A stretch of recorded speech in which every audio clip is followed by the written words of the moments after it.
ओमज्ञानतिमिरान्धस्य ज्ञानञ्जनशलाकया चक्षुरुन्मिलितं येन तस्मै श्रीगुरवे नमः। श्रीचैतन्यमनोभीष्टं स्थापितं येन भूतले स्वयं रूपः कदा मह्यं ददाति स्वपदान्तिकम्। वन्देऽहं श्रीगुरु श्रीयुतपदकमलं श्रीगुरून् वैष्णवंश्च श्रीरूपं साग्रजातं सहगण रघुनाथान्वितं तं सजीवं साद्वैतं सावधूतं परिजनसहितं कृष्णचैतन्यदेवं श्रीराधाकृष्णपादान् सहगण ललितान् श्रीविशाखान्वितांश्च हे कृष्ण करुणा सिंधु दीनबंधु जगतपते गोपेश गोपिका कांता राधा कांता नमस्तुते सप्त कांचन गौरांगी राधे वृंदावनेश्वरी वृषभानुसुते देवी परमामि हरिप्रिये वाञ्छाकल्पतरुभ्यश्च कृपा सिन्धुभैव च पतितनां पावनेभ्यो वैष्णवेभ्यो नमो नमः। जय श्री कृष्ण चैतन्य प्रभु नित्यानंदा श्री अद्वैत गदाधर श्रीवासादि गौर भक्तवृंदा हरे कृष्णा कृष्णा कृष्णा हरे हरे हरे राम राम राम हरे हरे।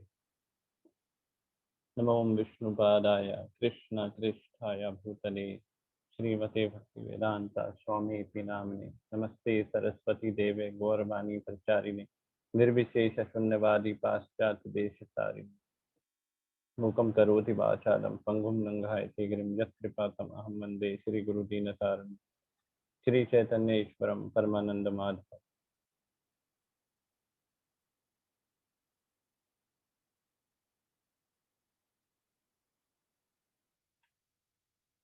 हरे कृष्णा। तो आप सबका स्वागत है आज के रामायण क्विज की प्रिपरेटरी क्लास में। आप सब बहुत अच्छे लग रहे हैं आज, जिन्होंने वीडियो ऑन कर रखी है बहुत प्यारे प्यारे बच्चे हैं, है ना। और जिन्होंने वीडियो नहीं ऑन कर रखी, आई होप वो भी बहुत प्यारे हैं, लेकिन वो अभी हमारे सामने प्रकट नहीं होना चाहते। उसके अनेक कारण हो सकते हैं। हो सकता है वहाँ पे लाइट ना हो तो अंधेरे में हो सकता है हम उनको देख ना पाए, इसलिए वो अपनी वीडियो बंद ही रखना चाहते हैं, या फिर वो सोच रहे हैं कि हम थोड़ा देर में वीडियो ऑन करें, है ना। तो हम शुरू करते हैं, है ना। और आज जो मैं क्लास लूँगा, अगर आपको कोई वॉइस मेरी ठीक से ना आ पा रही हो तो आप चैट बॉक्स में लिखिएगा, है ना। और कुछ कोई भी चीज़ आपको समझ ना आ रही हो, है ना, तो वो भी आप चैट बॉक्स में लिखिएगा। तो कुछ चीज़ों का समाधान हम अभी करने का प्रयास करेंगे और कुछ चीज़ों का समाधान हम जो है बाद में करेंगे। तो और जो आज क्लास होगी, आज से जैसे आपकी प्रिपरेटरी क्लास शुरू हो रही है, तो इसमें हम कुछ जो है बीच बीच में मैं कुछ क्वेश्चंस पूछूंगा और उसमें आप हैंड रेज करके जो है बता सकते हैं कि आप इच्छुक हैं उनका जवाब देने के लिए, है ना। और वीडियो में भी आप जो है अलग अलग, जैसे साइड में होते हैं ना, इमोजीज होते हैं, रिएक्शंस वाले होते हैं ना ऑप्शंस, जिसमें आप रिएक्शन के थ्रू अपने भावों को व्यक्त कर सकते हैं, उसके थ्रू भी आप अपने भाव को व्यक्त कर सकते हैं। और वैसे भी आप बहुत दिखने में बहुत प्यारे हैं, सबके सब छोटे मोटे नन्हे मुन्ने बहुत अच्छे अच्छे बच्चे हैं आप। तो अपने आपके चेहरों के हाव भाव से भी आप बता सकते हैं कि आपको बहुत खुशी हो रही है, या आप बहुत उदास हैं, या आप बहुत नाराज हैं, है ना। तो इस तरीके से आप अपनी नाराजगी, अपनी खुशी को आप जो है अपने एक्सप्रेशन के थ्रू व्यक्त कर सकते हैं, ठीक है। ओके, तो आप सब तैयार हैं? आई होप तैयार होंगे। थम से बता सकते हैं हाँ हम तैयार हैं, ठीक है ना। टेक्नोलॉजी का इतना प्रयोग तो आप सब जानते ही होंगे, है ना। ठीक है, ओके। वीर मिश्रा जी बता रहे हैं कि हम तैयार हैं। तो वीर मिश्रा जी वाकई वीरता वाला इन्होंने कार्य करा है, इन्होंने सबसे पहले बताया कि हम तैयार हैं, ठीक है। ठीक है, तो हम शुरू करते हैं। तो आज हम जो है, पहले मैं शेयर कर देता हूँ।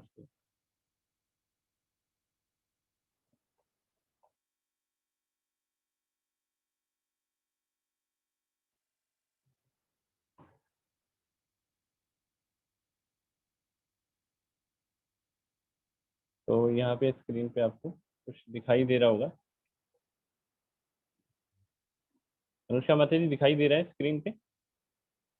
यस प्रभु जी। पूरी स्क्रीन पे एक ही चीज दिखाई दे रही है, कई चीजें दिखाई दे रही हैं? नहीं प्रभु जी, हम्म। मुझे बहुत सारी चीजें दिखाई दे रही बहुत सही एक सेकंड। है, स्लाइड शो भी नहीं है। Okay okay okay.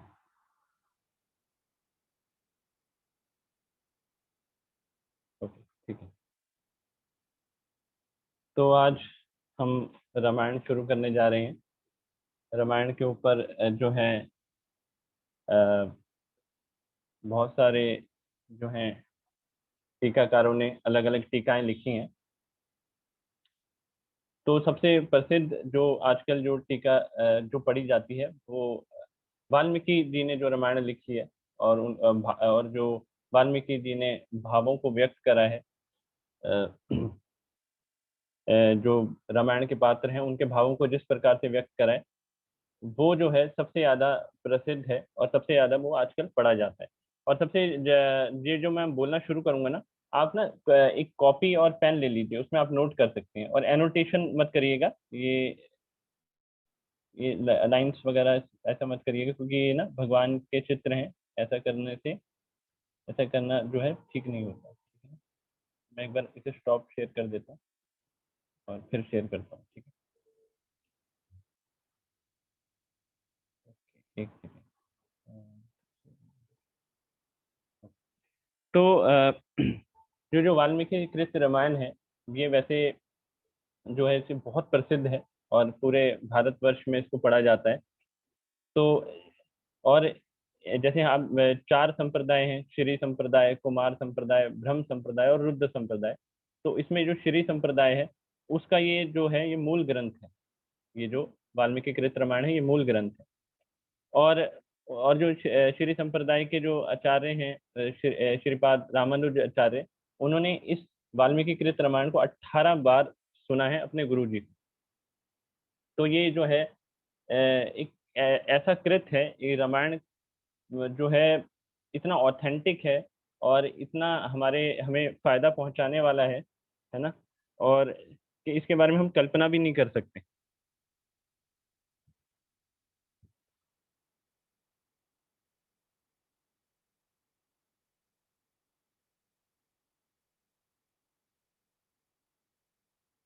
आप सबने पहले इससे पहले कोई ऐसा बच्चा है जिसने अभी तक रामायण कंपटीशन में पिछली बार पार्ट ना लिया हो? आप में से कोई है ऐसा? हैंड रेज करके बता सकते हैं। हैंड रेज करके जिसने पिछली बार पार्ट ना लिया हो। ऐसा कोई बच्चा जिसने पार्ट ना लिया हो? तो ये इतने सारे बच्चे हैं जिन्होंने पार्ट नहीं लिया है। ओके ठीक है।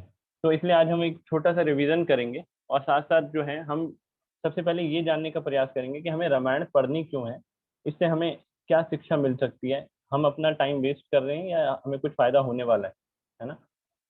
ये ये जानना बहुत जरूरी है। तो हम देखते हैं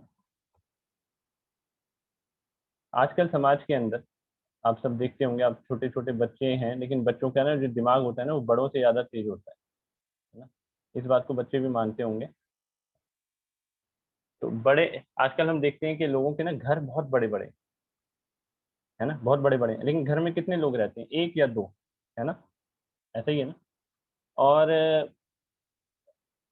बहुत ज्यादा पढ़ाई करते हैं बच्चे, लेकिन आप देखते होंगे अपने आसपास, आप तो समझदार हैं, आप देखते होंगे, लेकिन किसी को बात करने की तमीज नहीं है। आप स्कूल में देखिए, आप जो बच्चे हैं कैसे बात करते हैं, ओए तू करके बात करते हैं, इस तरीके से बात करी जाती है ना। किसी को बात करने की तमीज नहीं है। और हम देखते हैं कि इतनी सारी मार्केट के अंदर दवाई हैं, लेकिन किसी की हेल्थ नहीं बन पा रही, सब बीमार हैं।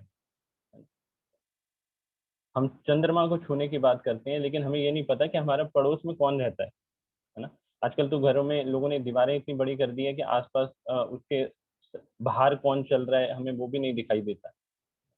बहुत ज्यादा आमदनी ज्यादा है, सुकून नहीं है, बौद्धिक स्तर ऊंचा है, भावना नहीं है, ज्ञान अच्छा है, अकल नहीं है, प्रेम संबंध बहुत हैं, लेकिन सच्चा प्यार नहीं है, फेसबुक के दोस्त बहुत हैं लेकिन सच्चा दोस्त नहीं है। आप देखते होंगे फेसबुक। अब वैसे फेसबुक कौन कौन यूज करता है? हैंड रेज करिए। फेसबुक कौन कौन चलाता है? कौन चलाता है? सब चलाते हैं जिन्होंने हैंड रेज कर रखा है। अच्छा अच्छा, ये बच्चे चलाते हैं। प्रिया गुप्ता जी चलाती हैं, अनन्या अग्रवाल जी चलाती हैं, पूर्वी मल्होत्रा चलाती हैं, मानसी तिवारी जी चलाती हैं, सिद्धि राणा जी चलाते हैं, फेसबुक चलाते हैं। ओके ठीक है, अच्छी बात है ना। तो मतलब कहने का ये मतलब फेसबुक पे हमारे बहुत सारे फ्रेंड्स हैं, लेकिन हमारा कोई रियल लाइफ में फ्रेंड नहीं है ना, या फिर बहुत कम है, ऐसा होता है ना। और फेसबुक पे हमें लाइक नहीं मिलते हैं तो बच्चे बच्चे जो होते हैं बहुत नाराज हो जाते हैं, रोने लग जाते हैं। रात को उनको बीच बीच में हो सकता है कि नींद भी ना आती हो कि अरे मेरा फेसबुक पे इतने फ्रेंड नहीं है, मेरे को लाइक नहीं मिल पा रहे, ऐसा हो सकता है। और ऐसा बाहर की दुनिया में तो हो ही रहा है ना। शराब ज्यादा ज्यादा पीते हैं लोग, और पानी जो है वो बहुत कम पीते हैं, है ना। Drink beer and save water, है ना। तो और इंसान बहुत हैं, लेकिन इंसानियत धीरे धीरे खत्म होती जा रही है। घड़ियां महंगी होती जा रही हैं, है ना, लेकिन किसी के पास समय नहीं है, किसी के पास समय नहीं है। ओके, इसका कारण क्या है? इसका कारण है कि हमारे घर में दो मशीन हैं, एक है वॉशिंग मशीन और एक है ब्रेन वॉशिंग मशीन। तो ब्रेन वॉशिंग मशीन कौन सी है? कौन सी है, क्या दिखाई दे रहा है आपको? चैट बॉक्स में लिख सकते हैं, ब्रेन वॉशिंग मशीन कौन सी है?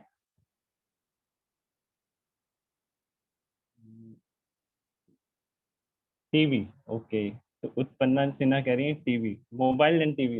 रुद्राक्ष कह रहे हैं मोबाइल एंड टीवी। रुद्राक्ष बाबू ने बहुत समझदारी वाली बात करी है।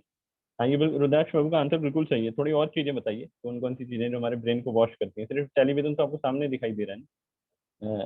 अंशिका टीवी, भूमि मोबाइल, बिल्कुल ये इन्होंने अलग चीज बताई है, बिल्कुल सही। Phone, mobile, very good. तो बहुत सारी चीजें हैं, टीवी, टैब्स, बहुत बढ़िया। तो आप बहुत अच्छी बात है कि आप जो है इस चीज इतने समझदार हैं कि आपको समझ में आता है कि ये हमारे ब्रेन को वॉश करती हैं। और टीवी, मोबाइल्स और गैजेट्स हमारे ब्रेन को इतना वॉश कर देते हैं कि हमें ये भी नहीं पता लग पाता कि सही क्या है हमारे लिए और गलत क्या है ना। और आने वाले समय समय में जो राक्षस हैं, राक्षस कौन होता है? जो भगवान को नहीं मानते, और जो लोग जो है सारी दुनिया पर राज करना चाहते हैं, है ना, और वो चाहते हैं कि हम भगवान बन जाएं, उन लोगों को राक्षस कहते हैं। तो जितने भी लोग जो ऐसे लोग हैं, वो वो वो क्या करते हैं? जो हम भोले भाले बच्चे होते हैं या भोले भाले जो लोग होते हैं, जैसे आप भोले भाले हैं, तो आप लोगों को क्या करते हैं? वो फंसाते हैं। कैसे फंसाते हैं? कि वो आपको पबजी दे देंगे, फ्री फायर दे देंगे, है ना, और बहुत सारे टीवी सीरियल्स दे देंगे, है ना। और बड़े लोगों को कैसे फंसाते हैं? सास बहू के सीरियल दे देंगे, है ना। और जो लोग जैसे जो अंकल्स होते हैं, है ना, उनको क्या दे देंगे वो, है ना, एक्शंस मूवीज दे देंगे, है ना। और जो बहुत ही और इसके अलावा बहुत कुछ गलत गलत दे देंगे, है ना। तो अभी मैं बताऊंगा क्या क्या देते हैं वो। तो अभी आप ये सामने जो देख पा रहे हैं, ये technology offer us artificial reality. Technology जो है ना, हमें उस रियलिटी को बताती है जो वास्तविक नहीं है ना। जैसे आप टीवी मतलब टीवी सीरियल्स में देखते होंगे, लोग बहुत अच्छे अच्छे सुंदर सुंदर नजर आते हैं। और आप अपने आपके कैमरे अच्छे होंगे तो आप अपनी सेल्फी लेंगे तो आपको भी आप बहुत अच्छे नजर आएंगे, है ना। लेकिन किसी बेकार से कैमरे से अगर आप फोटो लेंगे तो आप अपने आप को बहुत बेकार पाएंगे, है ना।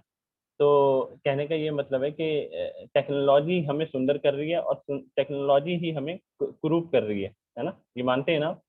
टेक्नोलॉजी हमें कुरूप कर रही है और टेक्नोलॉजी हमें सुंदर कर रही है ना। और ये भी बाहरी रूप से, अंदर से नहीं। अंदर से तो जो जो व्यक्ति गलत चीजों का संग करेगा, वो जो होगा कभी सुंदर हो ही नहीं सकता, है ना। सुंदरता अंदर से होती है, लेकिन टेक्नोलॉजी क्या कर रही है? हमें बाहर से कभी सुंदर दिखा रही है, कभी हमें बहुत ही बदसूरत दिखा रही है। और इसी वजह से क्या होता है? इसी वजह से लोग जो है ना ज्यादा से ज्यादा सुसाइड करते हैं। और आने वाले समय में ऐसी टेक्नोलॉजी आ जाएगी कि आपके ना हाथों में एक छोटी सी चिप डालेंगे और आपको कंट्रोल करेंगे, है ना। आपको कंट्रोल करेंगे, और जो कुछ लोग आपको कंट्रोल करेंगे और वो जो चाहेंगे आपसे करवाएंगे, है ना।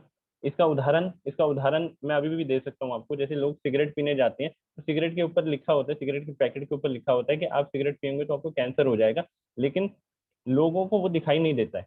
तो इसका क्या मतलब हुआ कि हमारे दिमाग को कंट्रोल किया जा चुका है। हमें ये दिखाई नहीं दे रहा कि सही क्या है, गलत क्या है ना।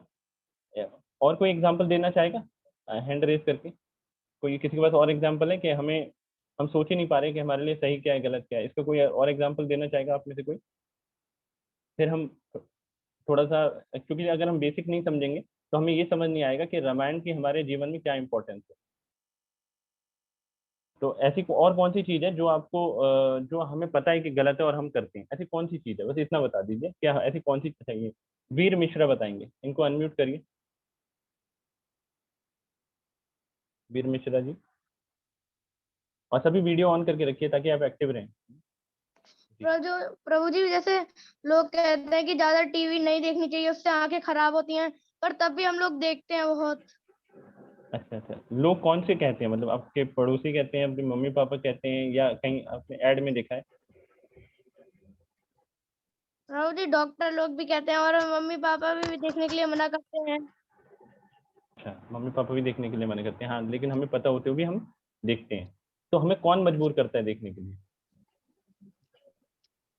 हमें कौन मजबूर करता है? हम्म, ये कौन बताएगा, इसका जवाब कौन देगा कि हमें कौन मजबूर करता है देखने के प्रभु जी, हमारी बैड कॉन्शियसनेस जो है वो हमें मजबूर करती है कि हम गलत काम करें, ये जानते हुए भी कि वो हमारे लिए सही नहीं है। लिए? अच्छा, ये बैड कॉन्शियसनेस कहाँ रहती है? 98 नंबर में रहती है, 99 नंबर में रहती है, नेहरू नगर रहती है, गोविंदपुरम रहती है, कहाँ रहती है? ये हमारे अंदर ही रहती है प्रभु जी। अंदर? अंदर कहाँ रहती है? अंदर तो हमारे कितने सारे हमारे स्लॉट्स हैं। हमारे मन में।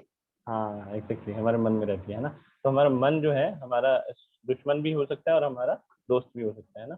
तो अभी अभी हमारा मन क्या है, हमारा दुश्मन है, ये देख सकते हैं हमारे, ये मन ने हमारी क्या हालत कर रखी है स्क्रीन पर, है ना। ये मन है, मन ने हमारा दुर्गति कर दी है। आने वाले समय में मन हमारी ऐसी हालत कर देगा।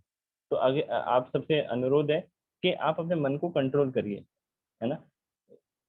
लेकिन कोई कहेगा कि मन को कंट्रोल कैसे करें, और मन तो दिखाई नहीं देता है ना।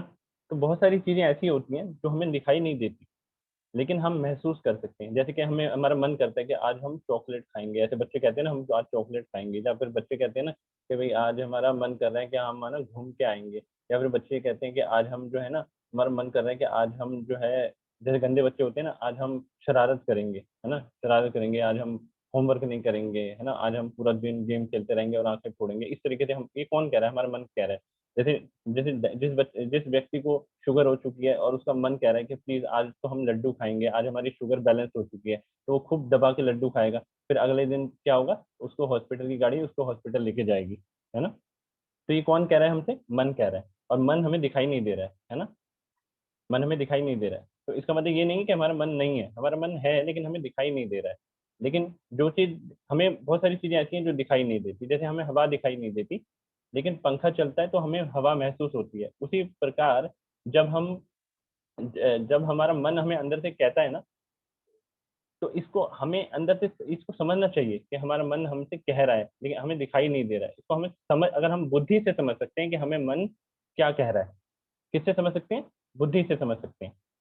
ये ध्यान रखिएगा, बुद्धि से हम ये समझ सकते हैं कि हमें मन कुछ कह रहा है ना। और बुद्धि से कब समझेंगे, जब हम बुद्धि को ट्रेनिंग देंगे। और बुद्धि को ट्रेनिंग कैसे देंगे, वो ट्रेनिंग कौन देगा, बुद्धि को ट्रेनिंग कौन देगा, ये क्वेश्चन है मेरा। कौन कौन आंसर देगा, ये बहुत अच्छा क्वेश्चन है और बहुत बड़ा क्वेश्चन है। इसको कौन, तीन तीन बच्चे, इसको पूर्वी पूर्वी पूर्वी जी आप बताइए, बुद्धि को ट्रेनिंग कौन देगा? हम्म, बुद्धि को जो ट्रेनिंग देंगे वो हम कैसे सोच रहे हैं उसके ऊपर डिपेंड करता है। तो जैसा अगर हम अगर कोशिश करें कि बुरी चीज ना सोचने का, तो फिर हमें वो नहीं आएगा, क्या बोलते हैं, जैसे अभी मुझे आज कैसा भी बच्चा हो, कभी ना कभी तो वो जिंदगी में शैतानी करता है, चाहे वो बचपन हो या कोई भी, जिंदगी में कभी ना कभी आप शैतानी करते ही हो। पर आप उसे लाइक दो चीज होती है, अगर आप उसे फिर इंजॉय करके दूसरों को तकलीफ देते हो और उसे एक बार करके उसे सॉरी फील करते हो कि नहीं करना चाहिए था मुझे, नहीं कर ऐसे मैंने बचपना में किया, मुझसे गलती हो गई, और उससे अच्छा बनना चाहते हो, अ बेटर पर्सन।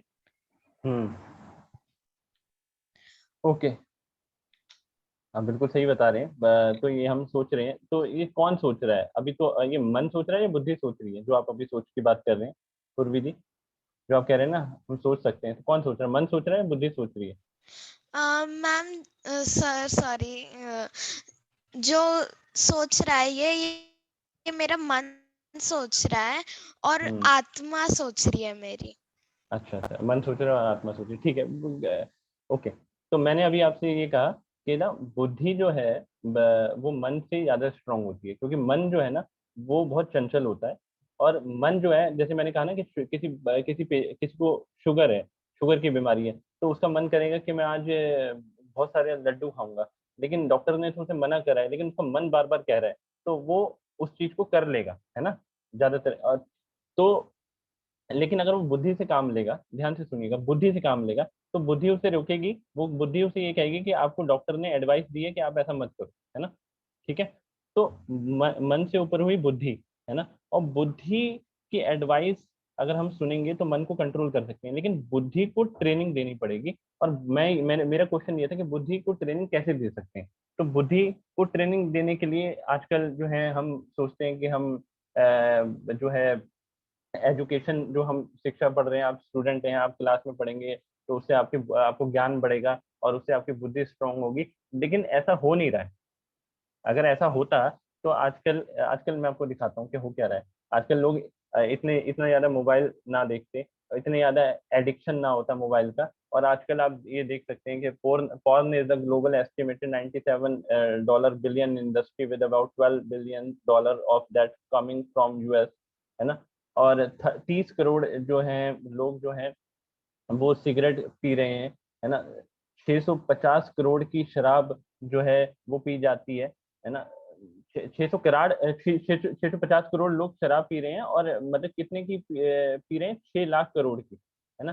45% जो है, जो शराब बच्चे कंज्यूम कर रहे हैं 12वीं क्लास से, 45%। और 55% जो यूथ हैं वो ड्रग्स ले रहे हैं, है ना। 30 करोड़ जो लोग हैं वो पूरे संसार में दिमागी रूप से परेशान है, 30 करोड़ में लोग। और 8 लाख लोग जो है सारे संसार में हर साल सुसाइड कर रहे हैं, है ना। ये सब यूथ हैं, ज्यादातर इसमें ज्यादातर यूथ हैं। और 55 जो है 1000 जो कॉलेजेस हैं हमारे पूरे उसमें, है ना, पूरे विश्व में। और 14 लाख उसमें स्टूडेंट्स हैं। और ये इंडिया की बात कर रहा हूँ मैं। 55,000 कॉलेजेस हैं, 14 लाख स्टूडेंट जो हैं उसके अंदर पढ़ते हैं, जिसमें जो है 5 लाख ही ग्रेजुएट हो पाते हैं, मतलब कुछ फेल भी होते होंगे।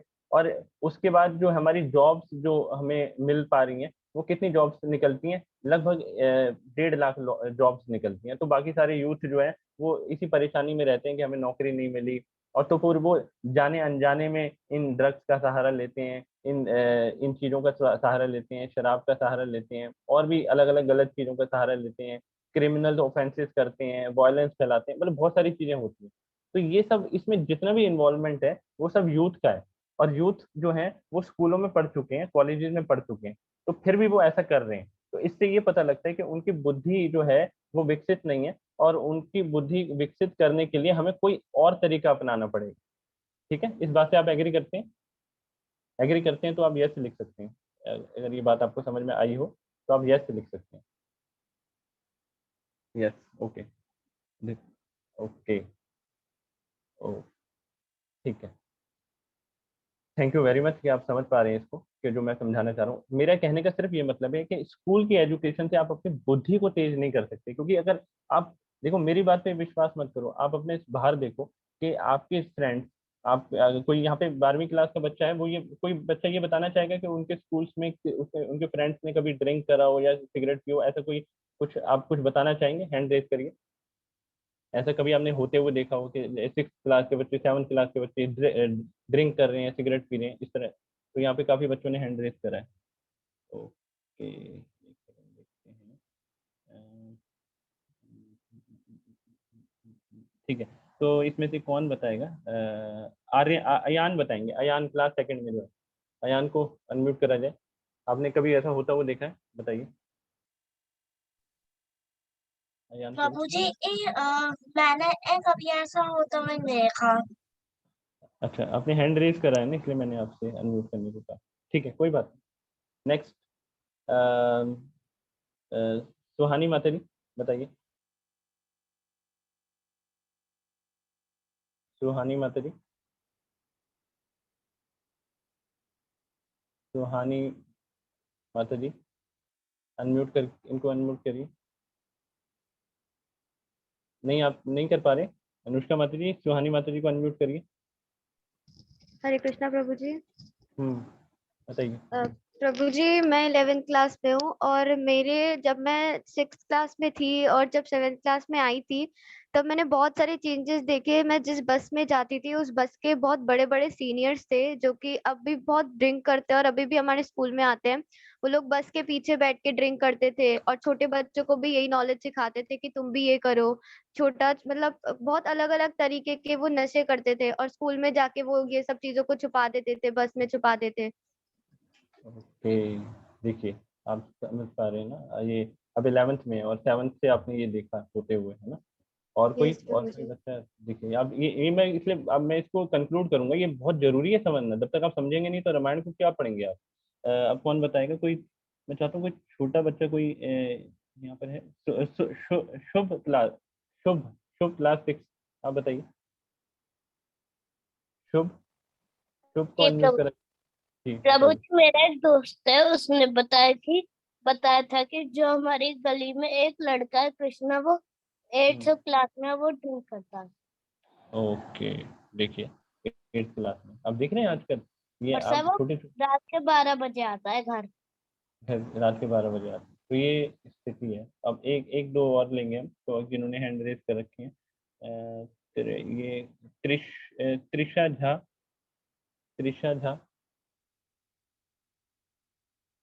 जो वीडियो ऑन करेगा उनको मैं देख पाऊंगा ना, तो जो मेरे को सामने दिखाई देगा तो उसको मैं इजीली अप्रोच कर। त्रिशा झा, इन्होंने शायद वीडियो ऑन नहीं करी। त्रिशा, त्रिशा झा ने वीडियो ऑन करके। यस त्रिशा झा बोलिए। त्रिशा झा माता जी अनम्यूट करिए इनको। कर नहीं रहे हैं। त्रिशा झा, हाँ त्रिशा झा आप अनम्यूट करिए। नहीं कर पा रहे। प्रभु जी वो कर नहीं पा रहे हैं इसलिए। ठीक है, ठीक है, ओके। तो ये और किसने वीडियो ऑन कर रखी है। तुषार्ग संघी, आप अनम्यूट करिए। तुषार्ग संघी, आप अनम्यूट करिए। सर, मैं जो 5th क्लास में था पिछले साल, अभी मैं 6th क्लास में हूँ। तो फिर मैं वैन से जा रहा था, एक अबूपुर नाम की जगह है, वहाँ पे मैंने एक बच्चे को सिगरेट पीते हुए देखा था खूब सारी। सिगरेट पीते हुए। Thank you very much. आप सब जो है ना, बाकी सब आपने थोड़ा बहुत, अगर आप चाहें तो चैट बॉक्स में भी लिख सकते हैं कि आपने अपने जो है छोटे छोटे एक्सपीरियंस हैं। लेकिन मैं आपसे सिर्फ ये कहना चाहूँगा कि देखिए इसका मतलब ये है कि जो हमारा जो आप जैसे छोटे छोटे बच्चे हैं, वो स्कूल भी पढ़ते हैं और कॉलेज भी पढ़ते हैं, लेकिन उनके अंदर इतनी अकल नहीं है कि हमें ये चीज़ें नहीं करनी चाहिए। तो इसका मतलब ये है कि हमारी एजुकेशन हमें गलत करने से रोक नहीं सकती। पहली चीज, हमारी एजुकेशन हमें गलत करने से नहीं रोक सकती। आप देखिए कि एजुकेटेड बच्चे अपने माँ बाप को घर से ज़्यादा बाहर निकालते हैं। ये जितने भी आपने देखा होगा ना, ऑर्फन होम्स होते हैं, यहाँ पे अनाथ आश्रम होते हैं, यहाँ पे बच्चे बड़े होके ना अपने माँ बाप को बाहर, घर से बाहर निकाल देते हैं। और उनके माँ बाप जो है ना, वो बाहर अनाथ आश्रम में जाके रहते हैं। और अनाथ आश्रम का अगर हम डाटा निकालें, आप सर्च करेंगे ना गूगल पे, तो आप इसको पाएंगे कि धीरे धीरे जो है ना, अनाथ आश्रम के अंदर लोगों की संख्या जो है बढ़ती जा रही है। और ये उन लोगों की संख्या है जिनके पढ़े लिखे बच्चों ने उनको घर से बाहर निकाल दिया।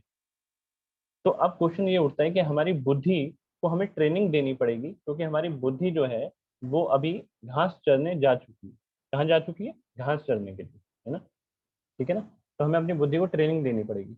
और अच्छा, बुद्धि को हम देख नहीं सकते, है ना। अच्छा, तो जिस चीज को हम देख नहीं सकते उसको ट्रेनिंग कैसे देंगे, है ना। तो बुद्धि जो है, शास्त्रों में बताया गया है कि बुद्धि जो है ना सूक्ष्म है, सटल है, सटल। और सटल चीजों को जो है अपने काबू में करना बहुत मुश्किल है। सटल चीजों को अपने काबू में करना बहुत मुश्किल है। ध्यान से सुनिएगा। एक चीज होती है सटल, एक होती है ग्रॉस। एक होती है सटल, एक होती है ग्रॉस। दो चीजें होती हैं। अब लिखना चाहें तो लिख सकते हैं। एक चीज होती है सटल और एक होती है ग्रॉस। सटल का मतलब होता है सूक्ष्म और ग्रॉस का मतलब होता है स्थूल। ये दो चीजें होती हैं। तो सूक्ष्म चीज़ों को अपने काबू में करना बहुत मुश्किल है, क्योंकि वो आपको दिखाई नहीं देती। मतलब आपको कोई चीज़ दिखाई दे रही है, तो आप उसको काबू में कर सकते हैं। कोई आपसे छोटा बच्चा है, आप उसको 2 चाँटे मारेंगे और कहेंगे चुप रह, नीचे बैठ, तो वो बैठ जाएगा। लेकिन जो चीज़ आपको दिखाई नहीं दे रही, उससे काबू में कैसे करेंगे? तो सूक्ष्म चीज़ों को काबू में करने के लिए आपको उससे भी ज़्यादा सूक्ष्म चीज़ का सहारा लेना पड़ेगा। और उससे भी ज़्यादा सूक्ष्म चीज़ क्या है? वो है भक्ति, आध्यात्मिक ज्ञान, इसका सहारा लेना पड़ेगा, है ना? इसका इसका सहारा लेना पड़ेगा। इसके बल से आप जो है अपने मन को और अपनी बुद्धि को कंट्रोल कर सकते हैं, है ना? और अगर आप ऐसा नहीं करते तो आपकी इंद्रियाँ जो हैं, आपकी जो सेंसेस हैं, वो आपको इधर से उधर दौड़ाती जाएँगी, है ना? तो अभी एक बच्चे ने अनन्या ने लिखा है, प्रभु जी मेरे दोस्त ने मुझे बताया कि उनके स्कूल में 12वीं क्लास के बॉयज़ ड्रिंक करते हैं और गर्ल्स स्मोकिंग करती हैं। बहुत देखिए। और तनुश्री पांडे सर जब मैं 4th क्लास में थी मैंने देखा था कोई 12th क्लास के बॉयज ड्रिंक कर रहे हैं। तो, और अनामिका जी कह रही हैं कि प्रभु जी मेरे बस में बड़े भैया यही करते हैं। तो अब सोचिए, अब तो अब समझ पा रहे हैं, ये इसलिए हो रहा है क्योंकि उनकी जो इंद्रियां हैं वो कंट्रोल नहीं है। इंद्रियां कंट्रोल नहीं है। इंद्रियां क्यों कंट्रोल नहीं है? क्योंकि मन कंट्रोल नहीं है। मन क्यों कंट्रोल नहीं है? क्योंकि हमारी बुद्धि कंट्रोल नहीं है। ध्यान से सुनिएगा। इंद्रियां कौन कौन सी होती है आपको पता होंगी ना? 5 सेंसेस कौन कौन सी है? कौन बताना चाहेगा 5 सेंसेस? उसके बाद फिर मैं शुरू करूंगा। 5 सेंसेस कौन कौन सी होती है? कौन बताना चाहेगा? अम, कौन बताएगा? ये मरहानिका अग्रवाल आप अनम्यूट करिए। मरहानिका अग्रवाल, 5 सेंसेस कौन कौन सी होती है बताइए। हरे कृष्णा प्रभु जी। जी। प्रभु जी हमारे 5 सेंसेस होते हैं, आईज, नोज, टंग, ईयर और स्किन। बहुत बढ़िया, वेरी गुड, हरी बोल, बहुत थैंक यू वेरी मच। तो ये साइंस जो है ना, ये हमें खींचती हैं। आंखें जो होती हैं पिज्जा देखती हैं तो खींच के चली जाती हैं दुकान तक, है ना?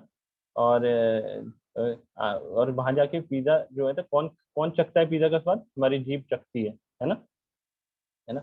और स्किन जो है उसको भी अच्छी अच्छी चीजों को छूना अच्छा लगता है। जैसे आजकल लोग कुत्ते कुत्ते पालते हैं जिसके बहुत सारे बाल होते हैं, उसको गोदी में लेके बैठे रहते हैं और उसकी मालिश करते रहते हैं, है ना? तो कुत्ता बहुत अच्छा लगता है ना? तो ये सारी जितनी भी सेंसेस होती है ना, और नोज को बहुत अच्छा सूंघना अच्छा लगता है, अच्छी अच्छी चीजें सूंघना अच्छा लगता है ना? तो ये सेंसेस हमें इधर उधर घुमाती रहती है ना? इधर उधर हर सेंसेस अलग अलग जगह घुमाती रहती है। तो हम जो है हमारा मन जो है ये मन जो है वो बेकाबू हो जाता है और इन सेंसेस के पीछे भागना शुरू कर देता है। और हमारी बुद्धि के पास इतनी शक्ति नहीं है कि हम हमारे मन को रोक सके। ठीक है?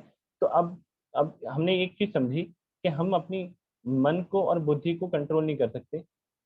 सबसे पहले क्या करना पड़ेगा? हमें इनको कंट्रोल करना पड़ेगा, तभी हम हमारी सेंसेस हमारे कंट्रोल में आएँगी। और इनको कंट्रोल करने के लिए आपको आपको सबसे बड़ा मौका कौन-सा मिल रहा है कि अभी जो आप यंग हैं और यंग एज में अगर आप अपनी मन और बुद्धि को कंट्रोल कर सकेंगे, तो बड़े होके आप जो हैं एक अच्छे नागरिक बन सकेंगे।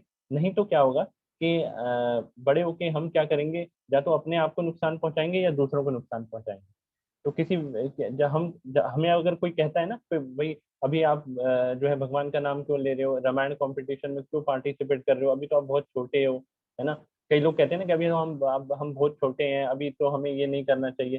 तो जब वो थोड़े से बड़े हो जाते हैं तब वो कहते हैं कि नहीं अभी हम बहुत बिजी हैं, अभी हम नहीं कर सकते। फिर वो थोड़े और बड़े हो जाते हैं तो वो कहते हैं कि अभी तो हम बहुत खुश हैं, अभी तो हमारी शादी हो गई है और हमें तो अभी बहुत सारी चीजें करनी है, तो अभी तो हम नहीं कर सकते। फिर वो ऑफिस में लग जाते हैं, फिर वो कहते हैं कि अभी तो हम इतने थक जाते हैं कि हम कुछ नहीं कर पाते, है ना? और उसके बाद फिर वो बूढ़े हो जाते हैं तो फिर वो कहते हैं कि अभी तो हमारी पारिवारिक जिम्मेदारियां खत्म नहीं हुई, अभी तो हम भक्ति नहीं कर सकते, अभी तो हम भगवान का नाम नहीं ले सकते, अभी तो हम रामायण नहीं पढ़ सकते। फिर उसके बाद क्या होता है कि फिर उनको फिर सीधे मर जाते हैं वो, और फिर वो कुछ कहने लायक ही नहीं बचते, है ना? तो इसलिए क्या होता है कि छोटी उम्र में अगर आप चीज़ों को समझेंगे, तो आप जो है एक अच्छे चरित्र का निर्माण कर सकते हैं। अगर छोटी-सी उम्र में आप चीज़ों को समझेंगे, तो एक अच्छे चरित्र का निर्माण कर सकते हैं, है ना? और अच्छे चरित्र को निर्माण करने के लिए सबसे ज़रूरी है आध्यात्मिक ज्ञान को प्राप्त करना। और अगर आप ऐसा नहीं करते, तो आपकी ये हालत होगी जो आप सामने देख पा रहे हैं। क्या लिखा है हुआ है इसमें? कर चले हम फिदा जानो तन साथियों, अब तुम्हारे हवाले मटन साथी, है ना। अब देख पा रहे हैं ना, ये एक बकरा क्या करता है, बकरा जो है घास खा रहा होता है। आपने कई बार देखा होगा, आजकल बहुत सारी दुकानें खुली होती है ना, तो एक बकरा जो होता है वो घास खा रहा होता है, और दूसरा बकरा जो उसका फ्रेंड होता है, जो दोनों बकरे एक ही साथ एक ही स्कूल में पढ़ते हैं, है ना, लेकिन उसके एक फ्रेंड को वो जो कसाई होता है वो ऊपर लटका देता है, और एक बकरा बेचारा घास खा रहा होता है, उसको वो दिखाई नहीं देता कि देखो उसके फ्रेंड को ऊपर लटका दिया है। तो उसी प्रकार धीरे धीरे जैसे जैसे ये जीवन आगे बढ़ रहा है, तो धीरे धीरे हम जो है बड़े हो रहे हैं। एक समय ऐसा आएगा कि हम बूढ़े हो जाएंगे, और उसके बाद क्या होगा कि हमारे पास कुछ करने के लिए बचेगा नहीं, और उसके बाद क्या होगा, हम जो है हमारा जीवन समाप्त हो जाएगा, है ना। और ये सब चीजें हम अभी भी देख सकते हैं, ये सारी चीजें हम अभी भी देख सकते हैं। तो अगर हम देख कर भी अनदेखा करेंगे इन चीजों को, तो हम क्या बन जाएंगे, बकरा, है ना, क्या बन जाएंगे, बकरा। लेकिन लोग फिर भी नहीं समझते। क्यों नहीं समझते, क्योंकि माया, जैसे ये श्रीला प्रभुपाद जी जो हैं वो कहते हैं कि माया इतनी बलवती है कि यदि कोई उससे प्रभावित होने के प्रति दृढ़ संकल्प या दृढ़ प्रतिज्ञ नहीं है, तो परम पुरुषोत्तम भगवान भी उसे संरक्षण नहीं दे पाएंगे। ठीक है, तो अब हम रामायण शुरू करते हैं। ये सारी, ये चार्ट है, इसको नोट कर लीजिए सभी। अभी तक ये हमारा रिवीजन का पार्ट है, इसको नोट कर लीजिए। हम अब मुद्दे पे आते हैं, ये रिवीजन आपके लिए बहुत जरूरी है। ये 3 कांडों का एक फ्लो चार्ट मैंने तैयार करा है। एक है बाल कांड, एक है अयोध्या कांड, और एक है आरण्य कांड। ये 3 कांड जो अभी तक हमने पिछले सेशंस में पढ़ चुके हैं, इसको आप नोट कर लीजिए। अभी हम इस फ्लो चार्ट के अकॉर्डिंग आगे बढ़ेंगे। ठीक है, तो रामायण के माध्यम से हम जो है रामायण, अगर हम जब रामायण पढ़ेंगे, तो रामायण की शिक्षाओं के आधार पर हम अपनी बुद्धि को तेज कर सकते हैं, क्योंकि इसके अंदर सटल साइंस, कौन सी साइंस है, सटल साइंस है ना।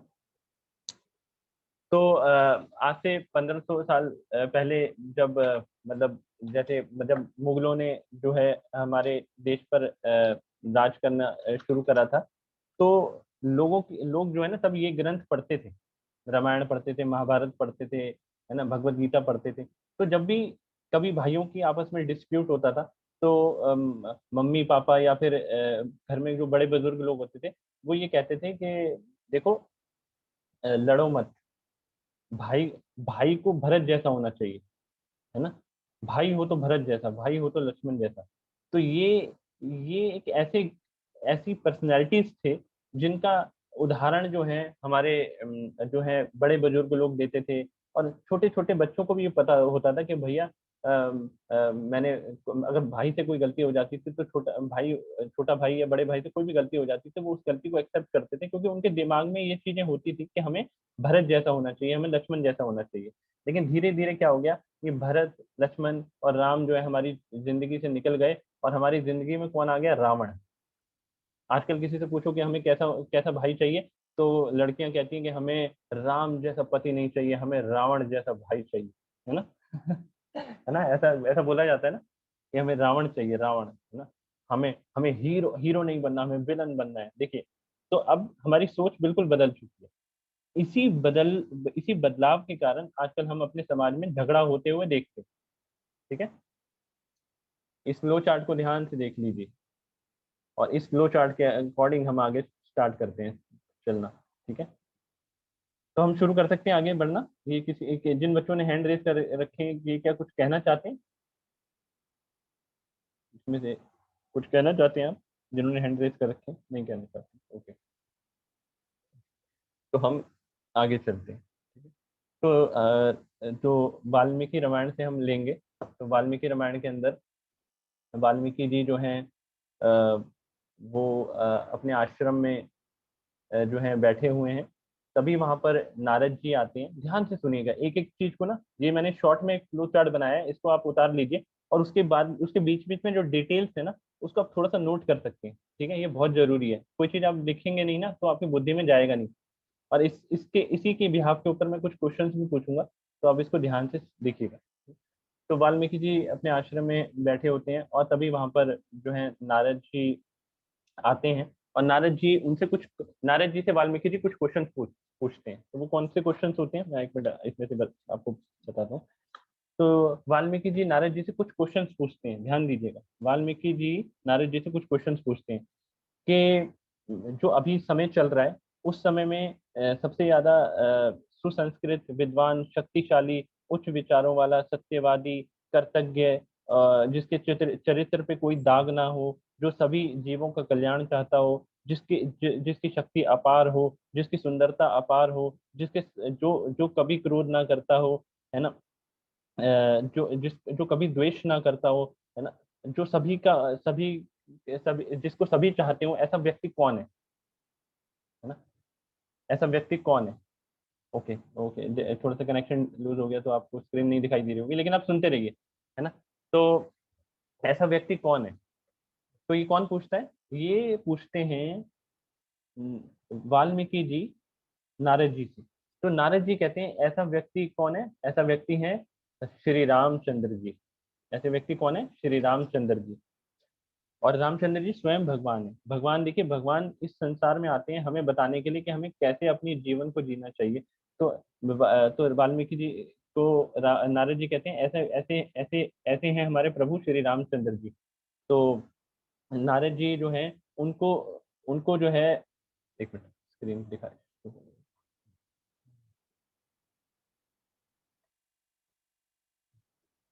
ओके, क्या अभी मैं शेयर कर दूंगा, अभी आप सुनते रहिए थोड़ा।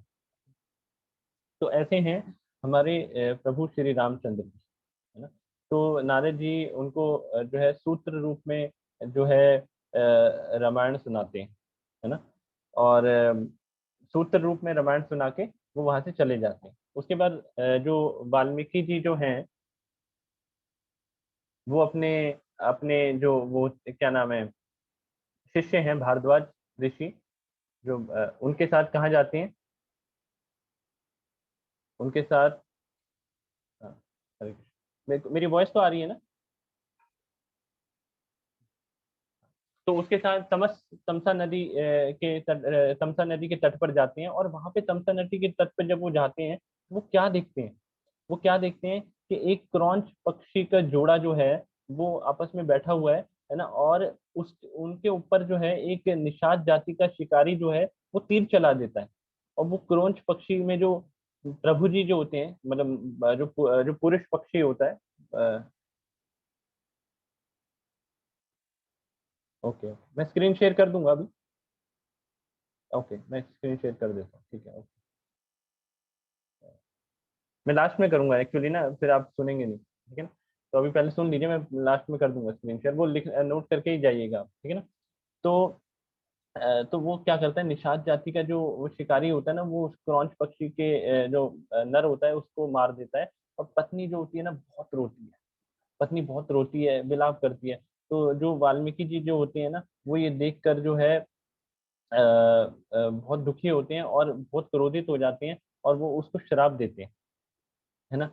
तो जब वो क्रोध में उसको कुछ बोलते हैं ना, तो उनके उनके उनके जो शब्द होते हैं वो ऐसे शब्द होते हैं जो साधारण शब्द नहीं होते। उसके अंदर अ, उनके शब्दों के अंदर भगवान का गुणगान होता है। तो वो बाद में वाल्मीकि जी ये सोचते हैं कि जो मैंने इसको क्रोध में जो भी वाक्य बोले हैं, जो भी शब्द बोले हैं, तो उसके अंदर तो मैंने भगवान का गुणगान करा है, तो ये कैसे हो गया। तो तभी ब्रह्मा जी आते हैं, ब्रह्मा जी कहते हैं कि आप दुखी मत होइए, आपने जो क्रोध करा है और आपने क्रोध में जो भी वाक्य बोले हैं वो मैंने ही, मेरी प्रेरणा से आपने बोले हैं। आपके आपकी जीवा पर सरस्वती माता जी विद्यमान थी और सरस्वती माता जी ने आपको ये वाक्य बोलने के लिए प्रेरित करा है ना।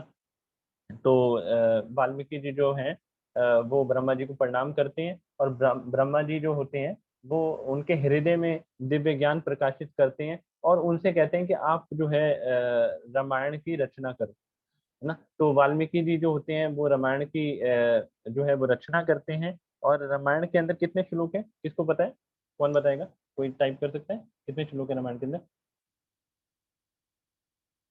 तो मैं सिर्फ काउंटडाउन 5 से 0 तक दे दूंगा, देखते हैं कौन बताएगा कितने श्लोक है रामायण के अंदर। 5 4, जब पूरे रामायण के अंदर कितने श्लोक हैं, 5 4 3 2 1 0। तो अभी कोई नहीं बता पाया, तो आप नोट कर लीजिए रामायण के अंदर 24,000 श्लोक हैं। तो 24,000 श्लोक की जो है वो रचना करते हैं। और उसके बाद जब वाल्मीकि जी जो हैं इसकी रचना करते हैं, तो अब इस रामायण को जैसे उनने मतलब इसको बना तो दिया, लिख तो दिया, लेकिन इसको लोगों को बताएगा कौन इसके बारे में? इसको बताएगा कौन? इसका प्रचार कौन करेगा? तो इसके प्रचार के लिए अभी कुछ हैंड रेज हो रहे हैं। कुछ क्वेश्चन हैं आपके, आप चैट बॉक्स में लिख सकते हैं अभी, क्योंकि टाइम अभी बहुत ज्यादा नहीं है, तो अभी चैट बॉक्स में लिख सकते हैं, फिर हम 5 मिनट में कुछ आपसे बात करेंगे। तो 24,000, यस। तो उसके बाद क्या होता है कि जो जब वो रामायण की रचना करते हैं, तो इसका प्रचार कौन करेगा? तो ये कौन कह रहा है? उत्कर्ष कह रहे हैं, लव कुश इसका प्रचार करेंगे। और लव कुश कौन थे? बूढ़े थे या बच्चे थे? ये बताइए चैट बॉक्स में, लव कुश बूढ़े थे या बच्चे थे? लव कुश कौन थे? बूढ़े थे, अंकल जी थे, या छोटे बच्चे थे? बच्चे थे, है ना। तो इससे हमें क्या शिक्षा मिलती है कि अगर हमें भगवान के बारे में, आध्यात्मिक ज्ञान के बारे में किसी किसी को कुछ बताना है और आध्यात्मिक ज्ञान को हमें समझना है, तो इसके लिए सबसे अच्छी अच्छी उम्र कौन सी होती है? हमारा बचपन, है ना। इसी इसी उम्र में यही तकरीबन 20 साल तक बच्चों का दिमाग का विकास बहुत ज्यादा होता है। और इसी इसी उम्र में अगर हम इस ज्ञान को समझ पाए तो समझ पाए, नहीं तो बाद में इसको समझना जो होता है ना, बहुत मुश्किल हो जाता है। ठीक है, ओके। तो उसके बाद क्या होता है कि ये जाते हैं और राम जी के दरबार में जाते हैं, और राम जी के सामने जो है कथा सुनानी शुरू करते हैं। और कथा शुरू होती है दशरथ जी से। दशरथ जी जो होते हैं वो अयोध्या में राज करते हैं। अयोध्या अयोध्या का मतलब होता है ऐसी नगरी जिसे युद्ध में कभी जीता ना जा सके। अयोध्या अयोध्या का मतलब क्या होता है? कि जिसको कभी भी युद्ध में ना जीता जा सके, अयोध्या। तो अयोध्या नगरी में दशरथ जी जो होते हैं वो राज करते हैं। और दशरथ जी जो होते हैं दशरथ जी जो होते हैं उनका मतलब क्या है? दशरथ का मतलब होता है जिनका रथ जो होता है 10 दिशाओं में चलता है। दशरथ का अर्थ होता है जिसका रथ जो होता है वो 10 दिशाओं में चलता है ना। ये होता है दशरथ का मतलब। दशरथ जी को ना कोई संतान नहीं थी, तो दशरथ जी को जो है सुमंत जो उनके मंत्री होते हैं वो एक कथा सुनाते हैं। और कथा के माध्यम से उनको ये पता लगता है कि जो उनके पड़ोस में जो उनके मित्र हैं, उनका नाम है रोमपाद। दशरथ जी के एक मित्र थे जिनका नाम था रोमपाद, ये लिख सकते हैं।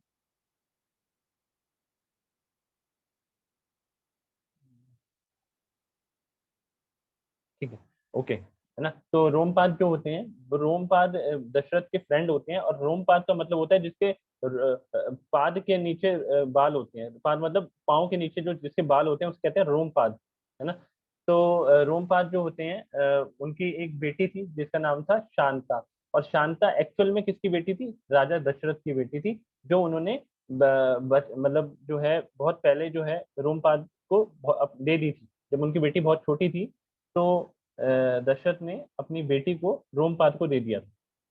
और रोमपाद के जो राज्य होता है उसमें अकाल पड़ जाता है ना। और अकाल पड़ने के बाद जो रोमपाद जो होते हैं उनके जो जितने भी मंत्री होते हैं, जितने भी वहाँ पे ऋषि मुनि होते हैं, वो कहते हैं कि एक ऐसे ऋषि को लाना पड़ेगा जो जिसने आजीवन किसी स्त्री का मुंह नहीं देखा। एक ऐसे ऋषि को आपको यहाँ पे लाना पड़ेगा जिसने सारी जिंदगी किसी स्त्री का मुंह नहीं देखा।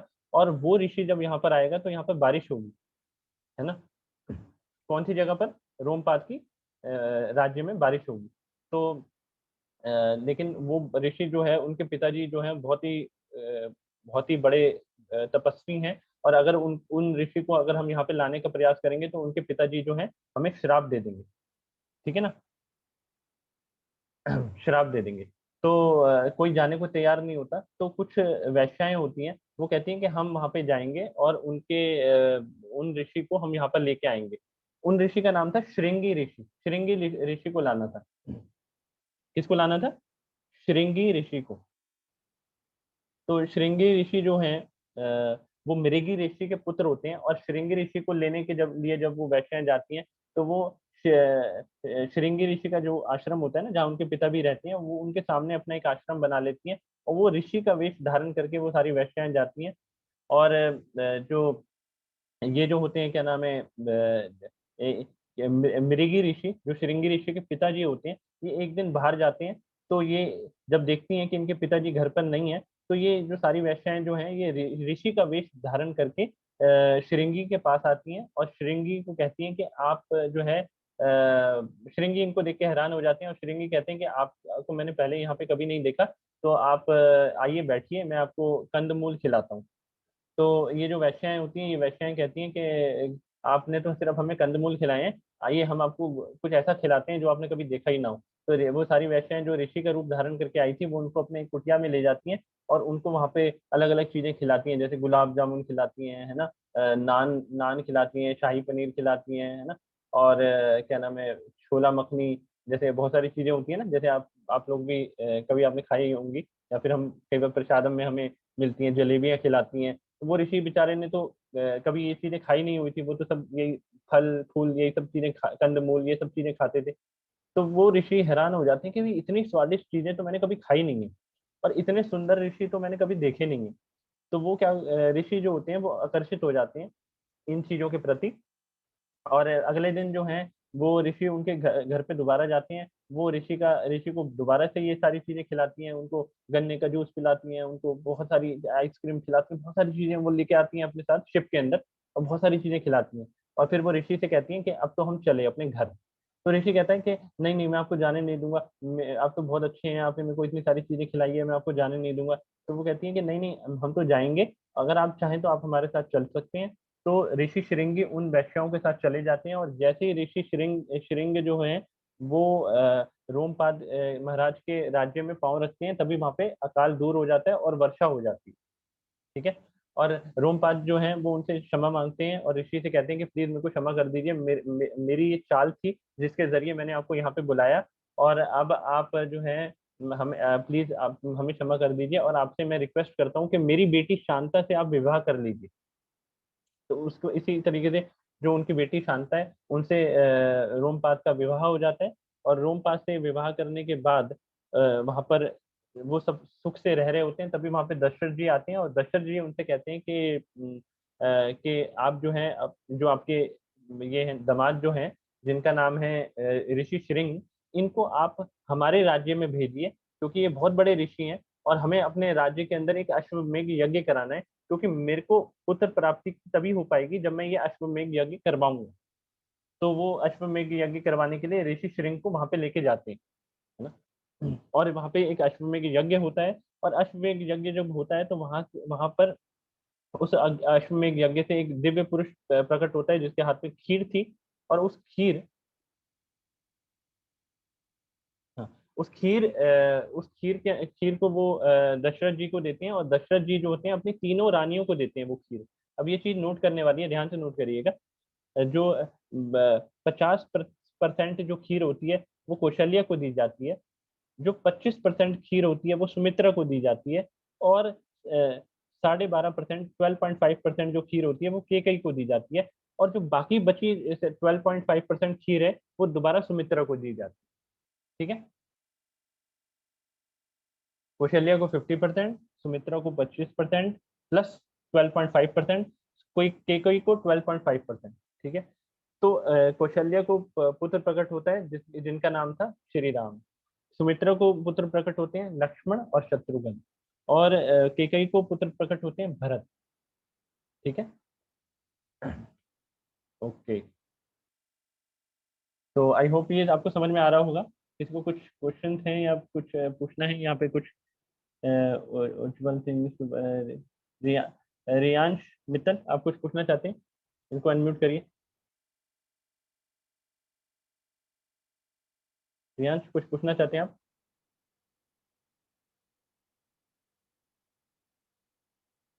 रियांश। प्रभु जी, मैं पूछ रहा था कि कैकेयी को कितना पोर्शन मिला खीर का? ओके ओके ओके, ठीक है। मैं आपको ना एक बार केकई को मिला 12.5%। ठीक है।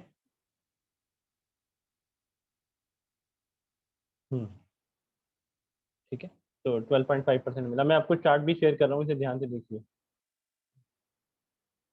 ओके, चार्ट को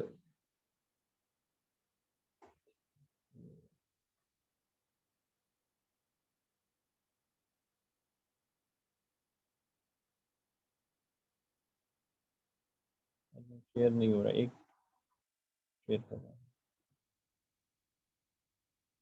ठीक है। तो खीर ये जो खीर आपस में मतलब ये सब इनको इस तरीके से बांटी जाती है। कौशल्या को राम होते हैं, सुमित्रा को लक्ष्मण, शत्रुघ्न होते हैं, कैकेयी को भरत होते हैं। उसके बाद तभी सब ये क्या उसके बाद इनको सब यहाँ पे बहुत राम धीरे धीरे बड़े हो जाते हैं, और जैसे ही राम जो होते हैं वो 16 साल के होते हैं, तो राज्य में विश्वामित्र आते हैं। और विश्वामित्र जो होते हैं, तो जो जो जो वो होते हैं क्या नाम है विश्वामित्र जी, वो आते हैं राम को लेने के लिए।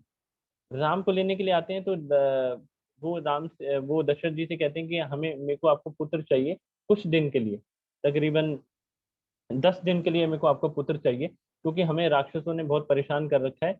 तो हम जो है आपके पुत्र को चाहते हैं अपनी रक्षा के लिए।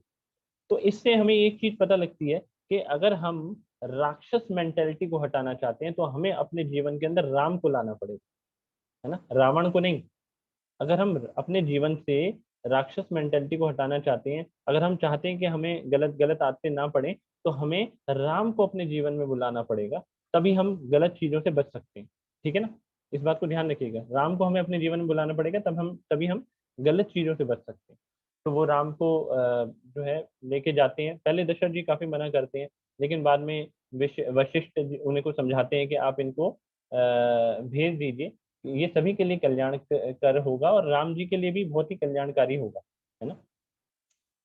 तो उसके बाद राम जी को वो लेके जाते हैं, और राम जी जब वो लेके जा रहे होते हैं, तो रास्ते में ही वो उनको एक शक्ति देते हैं।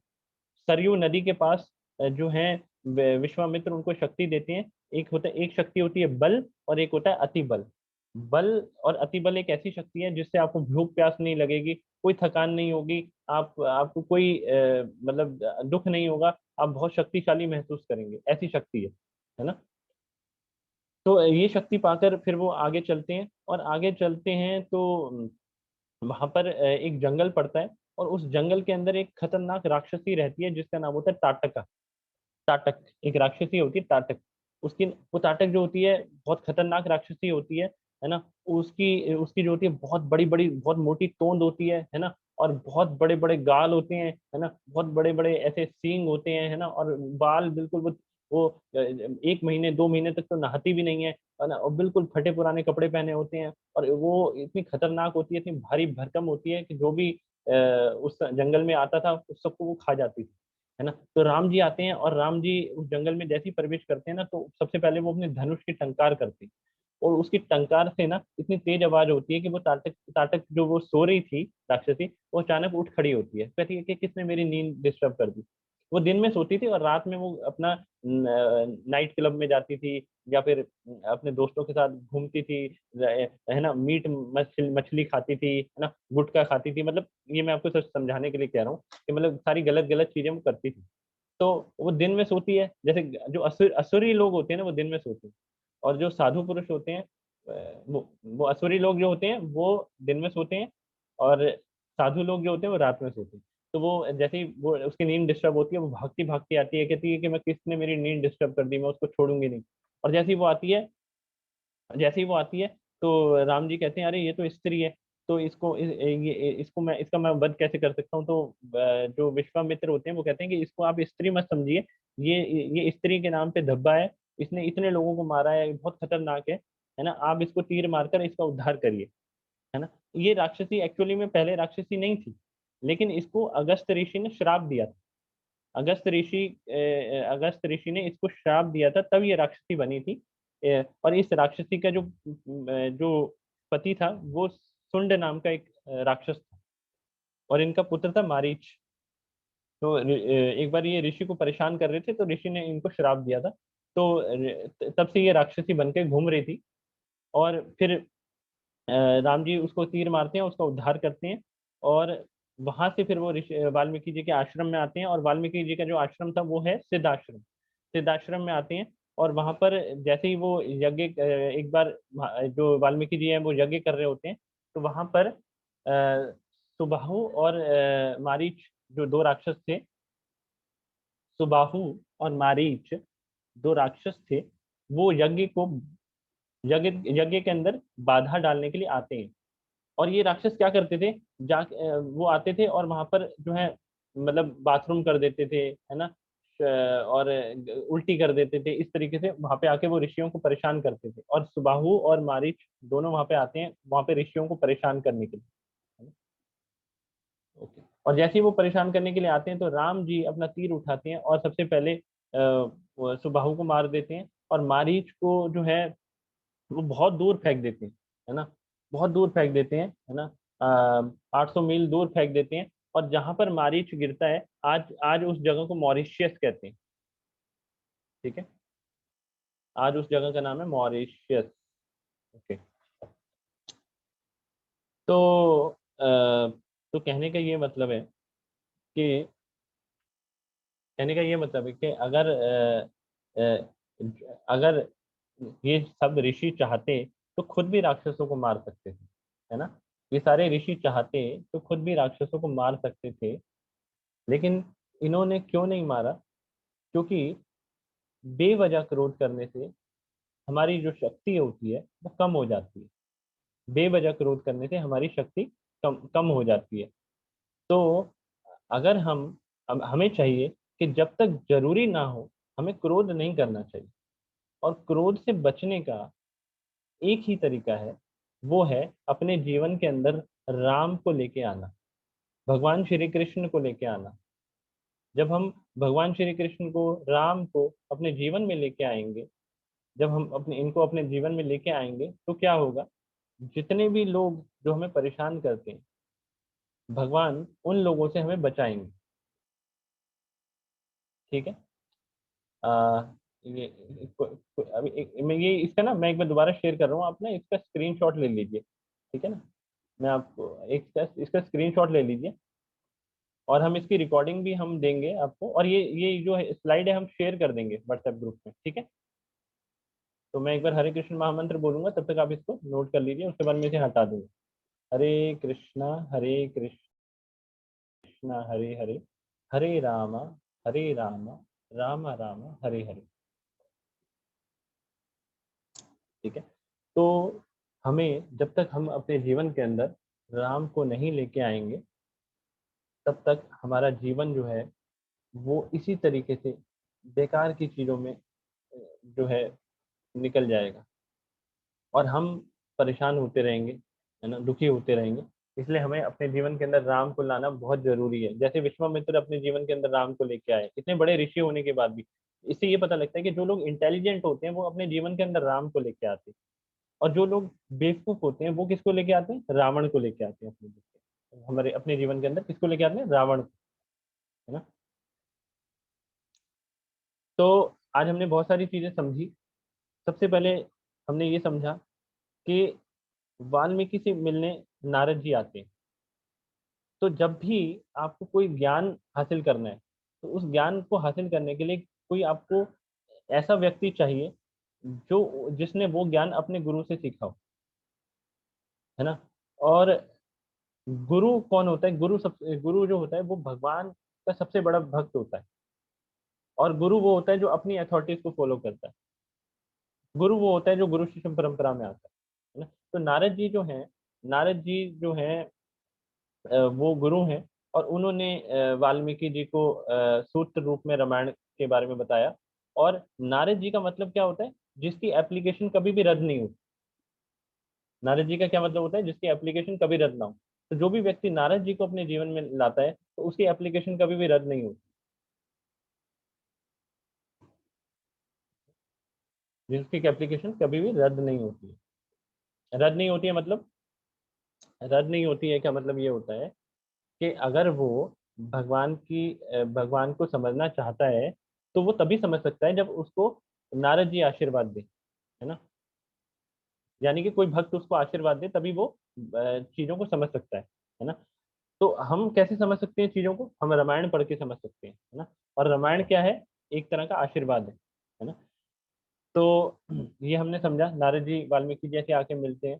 उसके बाद जो है, एक मिनट, मेरी बैटरी लो हो रही है जरा।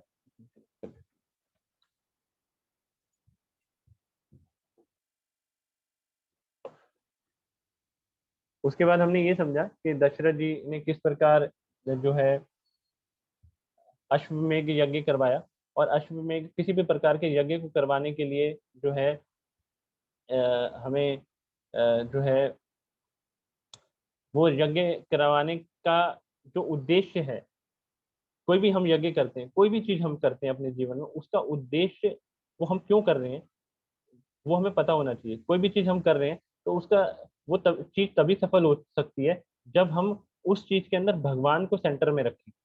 तो ये जो यज्ञ करवाया गया, ये भगवान को बुलाने के लिए करवाया गया। तो उसी प्रकार अगर हम अपने जीवन में कुछ भी करते हैं, हम अपनी आप स्टडीज करते हैं, है ना, या फिर आप स्पोर्ट्स में खेलते हैं, कूदते हैं, फुटबॉल खेलते हैं, क्रिकेट खेलते हैं, या फिर आप कुछ भी करते हैं, तो आपको ये पता होना चाहिए कि इसके अंदर हम भगवान को कहाँ फिट कर सकते हैं, है ना। जब तक कि आपकी किसी भी चीज में, आपकी पढ़ाई में, आपके होमवर्क में भगवान नहीं होंगे, तब तक उस चीज की वैल्यू नहीं है ना। तब तक वो चीज क्या है? जीरो है ना। अगर आप खेल रहे हैं तो खेलते खेलते भी भगवान का नाम लीजिए।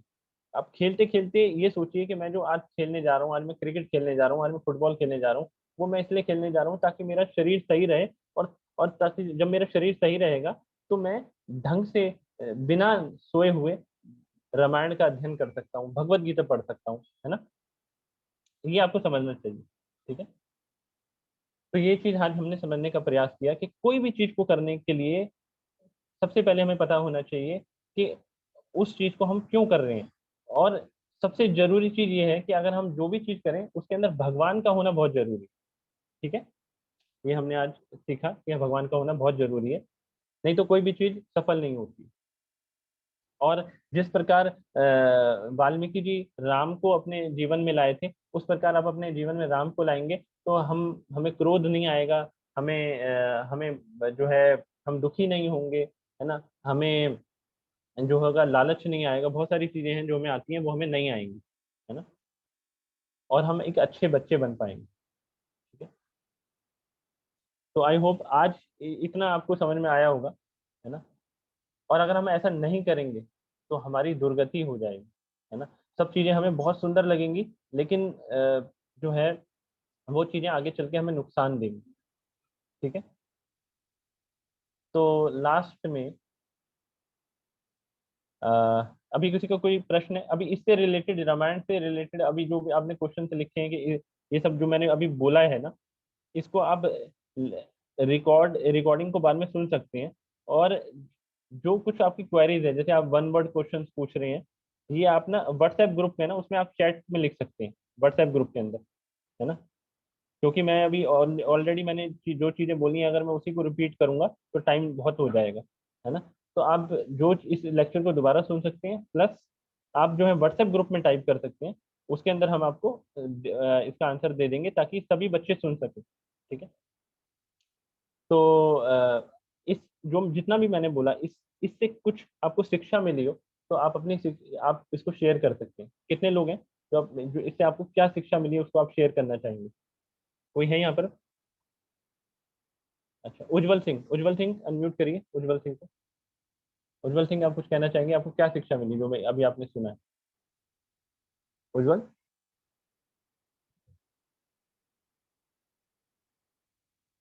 उज्जवल, उज्जवल को अनम्यूट करिए।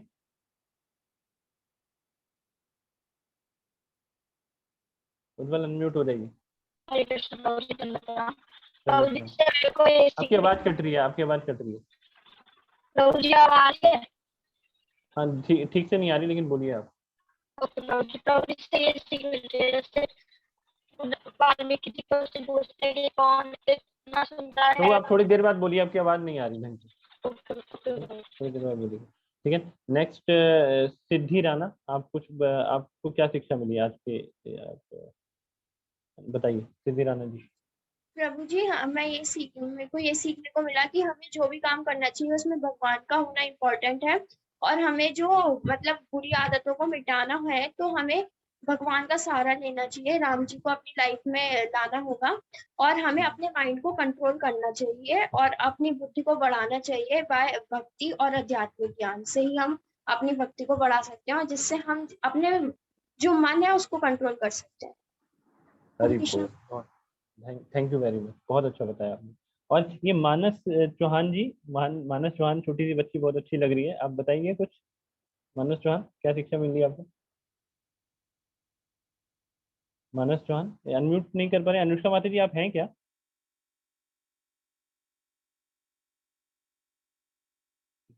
मानस चौहान जी, आप बताइए।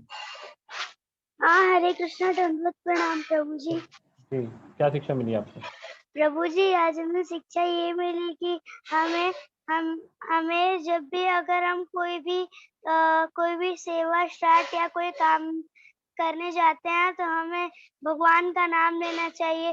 जैसे अगर हम खाना बनाने जाते हैं तो प्रभु जी हमें बोलना चाहिए कि ये चीज हम राम भगवान जी के लिए बना रहे हैं, ये चीज हम लक्ष्मण जी के लिए बना रहे हैं। प्रभु जी ये हरी बोल। आप कौन सी क्लास में? प्रभु जी 3 क्लास में। अच्छा ठीक है। आज देखिए, आप इतनी छोटी सी बच्ची है और इनको इतना अच्छा पता है कि भाई कि हमें क्या करना चाहिए, क्या नहीं करना चाहिए। तो असली बुद्धिमान कौन हुआ? आप सबसे ज्यादा बुद्धिमान हुए। जो 40 साल का व्यक्ति है वो इतना बुद्धिमान नहीं हुआ, आप सबसे ज्यादा बुद्धिमान हुए, क्योंकि आपको पता है कि सही क्या है, गलत क्या है ना? ठीक है ना? धन्यवाद प्रभु जी।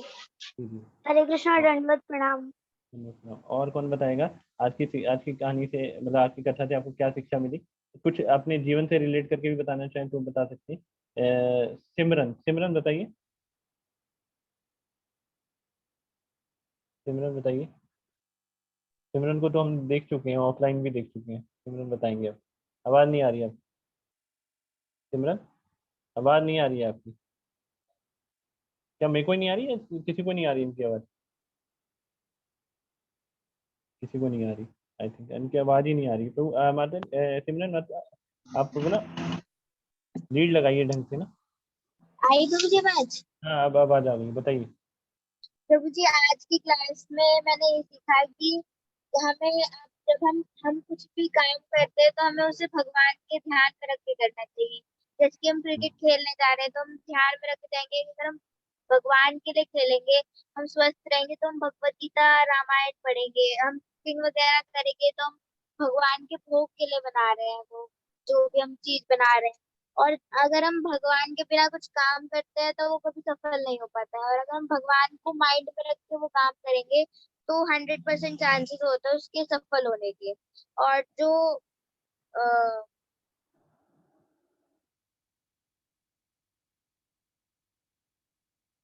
बताइए। बेवजह जब हम क्रोध करते हैं तो हमारी जो शक्ति होती है वो हमेशा कम हो जाती है। और अगर हम राम जी को याद करते हैं तो हमें क्रोध नहीं आता है और हमारी भक्ति और बढ़ जाती हरी बोल, थैंक यू वेरी मच। हरी बोल, बहुत बहुत धन्यवाद, आपने बहुत अच्छा बताया। अच्छा अच्छा, अब एक एक लास्ट क्वेश्चन ये है कि अपनी स्टडीज को आप भगवान के साथ कैसे जोड़ सकते हैं? कौन बताएगा? अपनी स्टडीज को आप भगवान के साथ कैसे जोड़ सकते हैं? कौन बताएगा? कौन अपनी सबने वीडियो जिन्होंने बंद कर रखी है ना, वो पहले नंबर पे मेरे को दिखाई नहीं देते हैं एक्चुअली। वीडियो ऑन कर रखे रखी करिए आप, है ना? अपनी स्टडीज को आप भगवान से कैसे जोड़ सकते हैं? किसने अभी तक नहीं बोला है? पूर्वी, मनोहर, सिमरन, ये पूर्वी आपने बोल चुके हैं क्या? पूर्वी आप बोलिए, पूर्वी। प्रभु जी मैं बोल चुकी हूँ। आप बोल चुके हो तो ठीक है, एक मिनट। जिसने अभी तक नहीं बोला, अनामिका, अनामिका ने नहीं बोला है शायद, है ना? अनामिका आप बोलिए। अनामिका, है। दंडवत प्रणाम प्रभु जी। जी, बताइए। अब वीडियो चाहे तो ऑन कर सकते हैं। प्रभु जी, लाइट नहीं है। ओके, आप बोलिए, बोलिए। पढ़ाई को कैसे जोड़ेंगे भगवान के?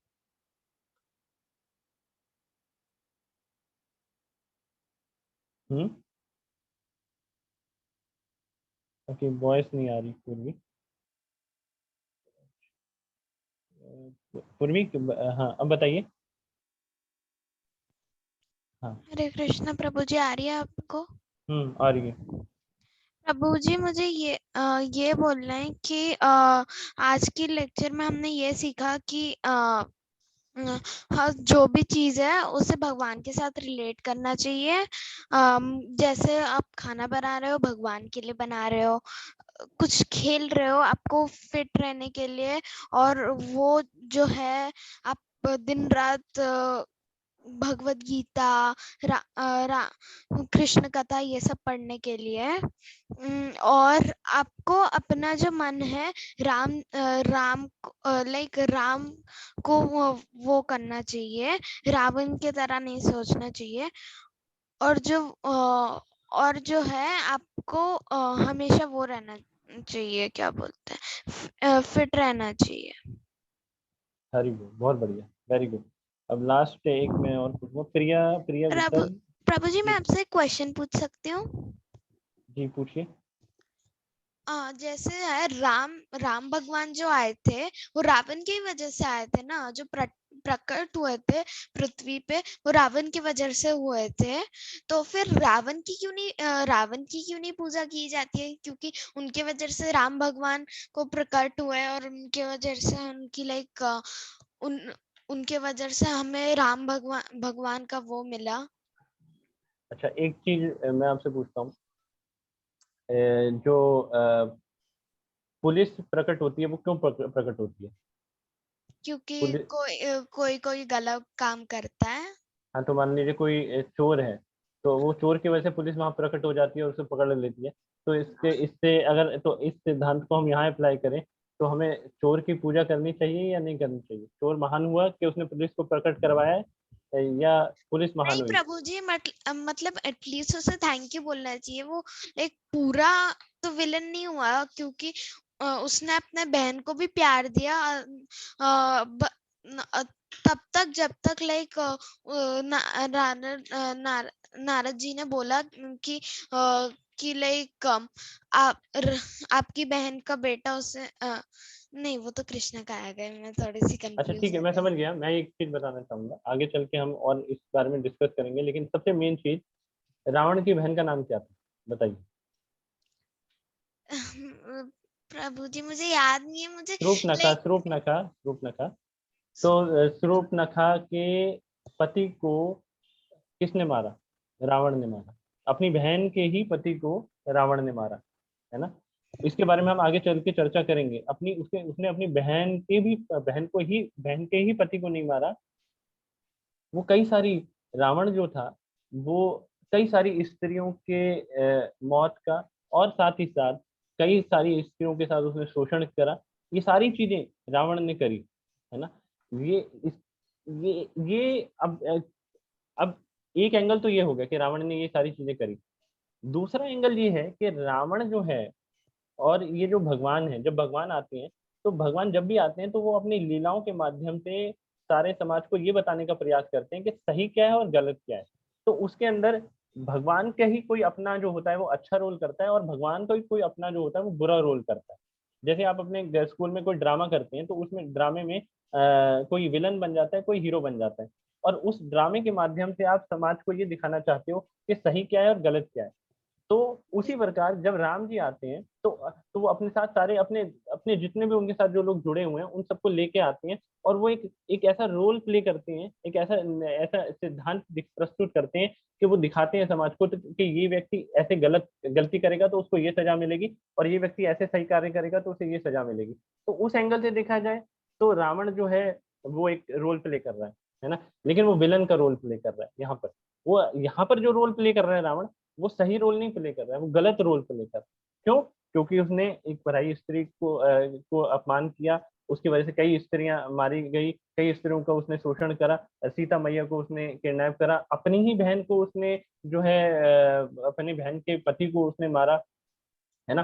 तो और वो इतना जैसे मैंने अभी बहुत बहुत पहले आपको ये बताया कि नॉलेज जो होती है ना, नॉलेज से हम जो है, जो स्कूल की नॉलेज होती है, जैसे रावण को ना बहुत ज्ञान था, है ना? कोई भी नॉलेज होती है, अगर हम उसको भगवान को बीच में रखकर उस नॉलेज को ग्रहण नहीं करेंगे ना, तो वो नॉलेज जो है हमारा विनाश कर देगी। तो रावण के साथ क्या हुआ, उसने ज्ञान तो बहुत हासिल कर लिया, उसने पीएचडी हासिल कर ली, डॉक्टरेट की डिग्री हासिल कर ली, विदेशों में पढ़ने भी चला गया, बहुत बहुत पढ़ाई कर ली, लेकिन क्या करा उसने, उसने भगवान का निरादर करा, उसने भगवान को नहीं भगवान को नहीं अपनाया।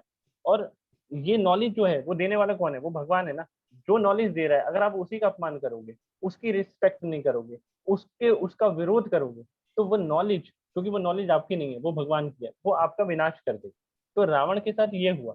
और जब जो राम जी यहाँ पर आए थे, वो राम जी आए थे बहुत सारी चीजें प्रस्तुत करने के लिए, सिर्फ एक कारण नहीं था उनका कि रावण को ही मारना है।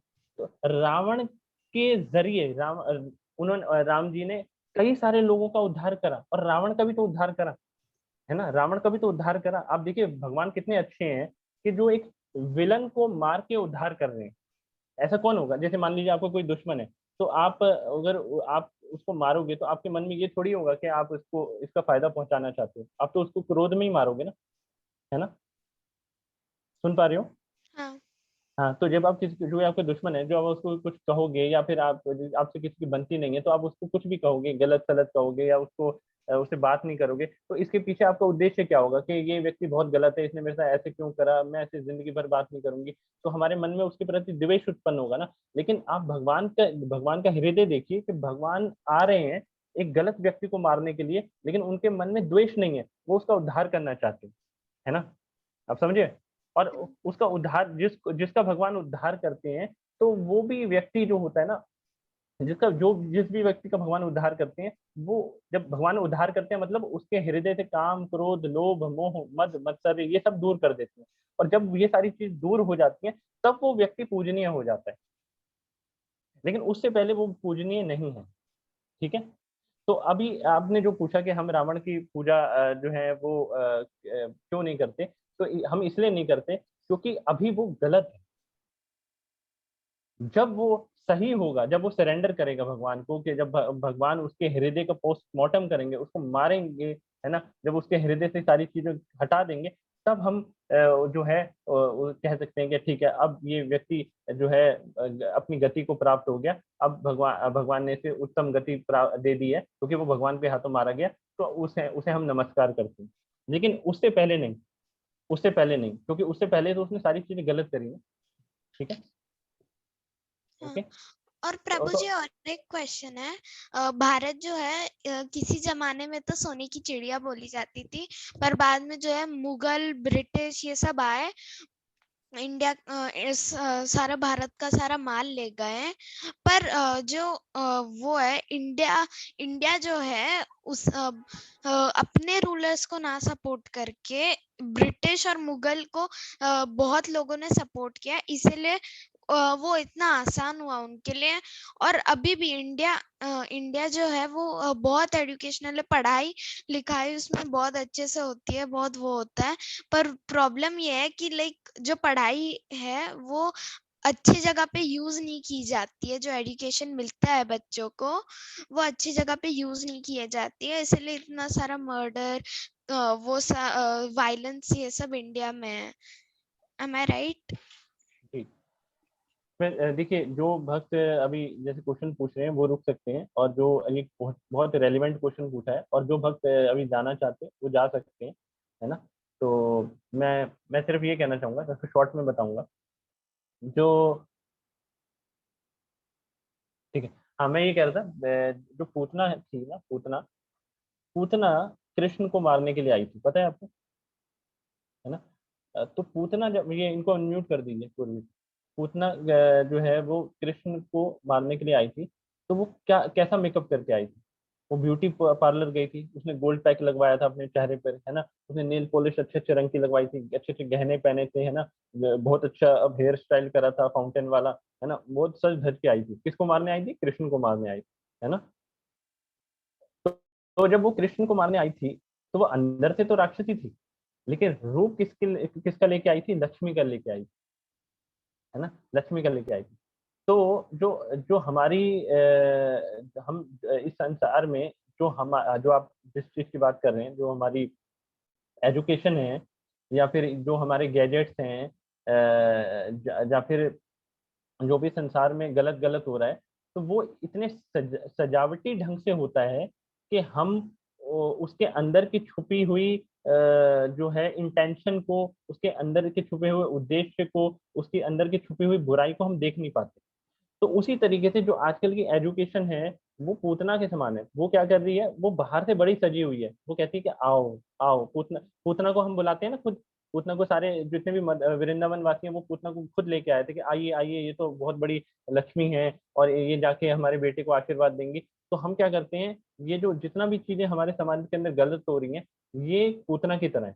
तो हम इस पूतना को इनवाइट करते हैं कि पहले तो आओ आओ हमारे पास आओ, और जब वो आकर हमें जो है जहर देती है तो हम मर जाते हैं। लेकिन जब पूतना भगवान के पास आई थी तो भगवान ने उसका जहर निकाल कर उसका उद्धार करा। तो हमें क्या करना है कि जो जो भी हम पढ़ाई करते हैं या जो भी हम मतलब टीवी देखते हैं या जो भी हम किताबें पढ़ते हैं, उसके अंदर हमें कृष्णा को बिठाना पड़ेगा, कृष्णा को लाना पड़ेगा। तो कृष्ण जब आएंगे उस चीज के अंदर, राम जब उस चीज के अंदर आएंगे, तो वो उस चीज के अंदर जो भी जहर है उसको बाहर निकालेंगे। और जब उसके अंदर से उन चीजों से जहर बाहर निकल जाएगा, तो उसके अंदर से जो उसके अंदर जो चीजें हैं ना, जो फायदा पहुंचाने वाली चीजें हैं, वो हमें नजर आएंगी। तो इससे क्या होगा कि हम अपना भी भला कर पाएंगे, और जो चीजें जो जिन चीजों से हम जुड़े हुए हैं उनका भी भला कर पाएंगे। आप मेरी बात समझ पा रहे हैं, मैं जो कहने की कोशिश कर रहा हूँ? तो अगर हम पढ़ाई के अंदर, पढ़ाई के साथ साथ हम रामायण पढ़ेंगे, तो हमें पता लगेगा कि ये एजुकेशन का कहाँ मिसयूज हो रहा है, और मैं उस मिसयूज को रोक सकती हूँ, या मैं उस मिसयूज के अंदर पार्टिसिपेट नहीं कर सकती हूँ। ऐसा हम सोचेंगे, ठीक है ना? वो तभी सोचेंगे जब हम राम को, कृष्ण को अपनी पढ़ाई के अंदर लेके आएंगे। जब हम ऐसा करेंगे तो हम जहर जो होता है ना, सारी चीजों के अंदर थोड़ा थोड़ा जहर होता है, उस जहर को वो बाहर निकाल देंगे, ठीक है ना? तो जो आपका क्वेश्चन था कि ये चीजें जो है इफेक्ट डाल रही हैं, तो ये इसका इफेक्ट हम तभी कम कर सकते हैं जब हम इन चीजों को पढ़ेंगे और ऐसे सीरियस क्वेश्चन पूछेंगे जो आपने क्वेश्चन पूछा है। ये मैंने बहुत शॉर्ट में समझाया है, इसके बारे में डिटेल भी समझा सकता हूँ मैं, लेकिन फिलहाल आई होप आपको इतना समझ में आया होगा। पूर्वी, आप कुछ बताना चाहेंगे कि आपको समझ में आया है कि नहीं?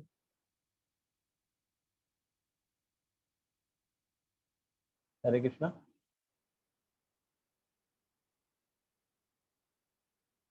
हरे कृष्णा। पूर्वी। हाँ, मुझे समझ आया। ठीक है ना? तो आप जब हाँ, भी आप पढ़ाई करें, जब भी किसी से बात करें, तो उसमें भगवान को बीच में जरूर लाइए, है ना? हाँ, ठीक है ना? बहुत जरूरी है, बहुत जरूरी है ना? क्योंकि भगवान के अंदर कोई कोई दोष नहीं है, और वही है जो जहर को निकाल सकते हैं। हाँ।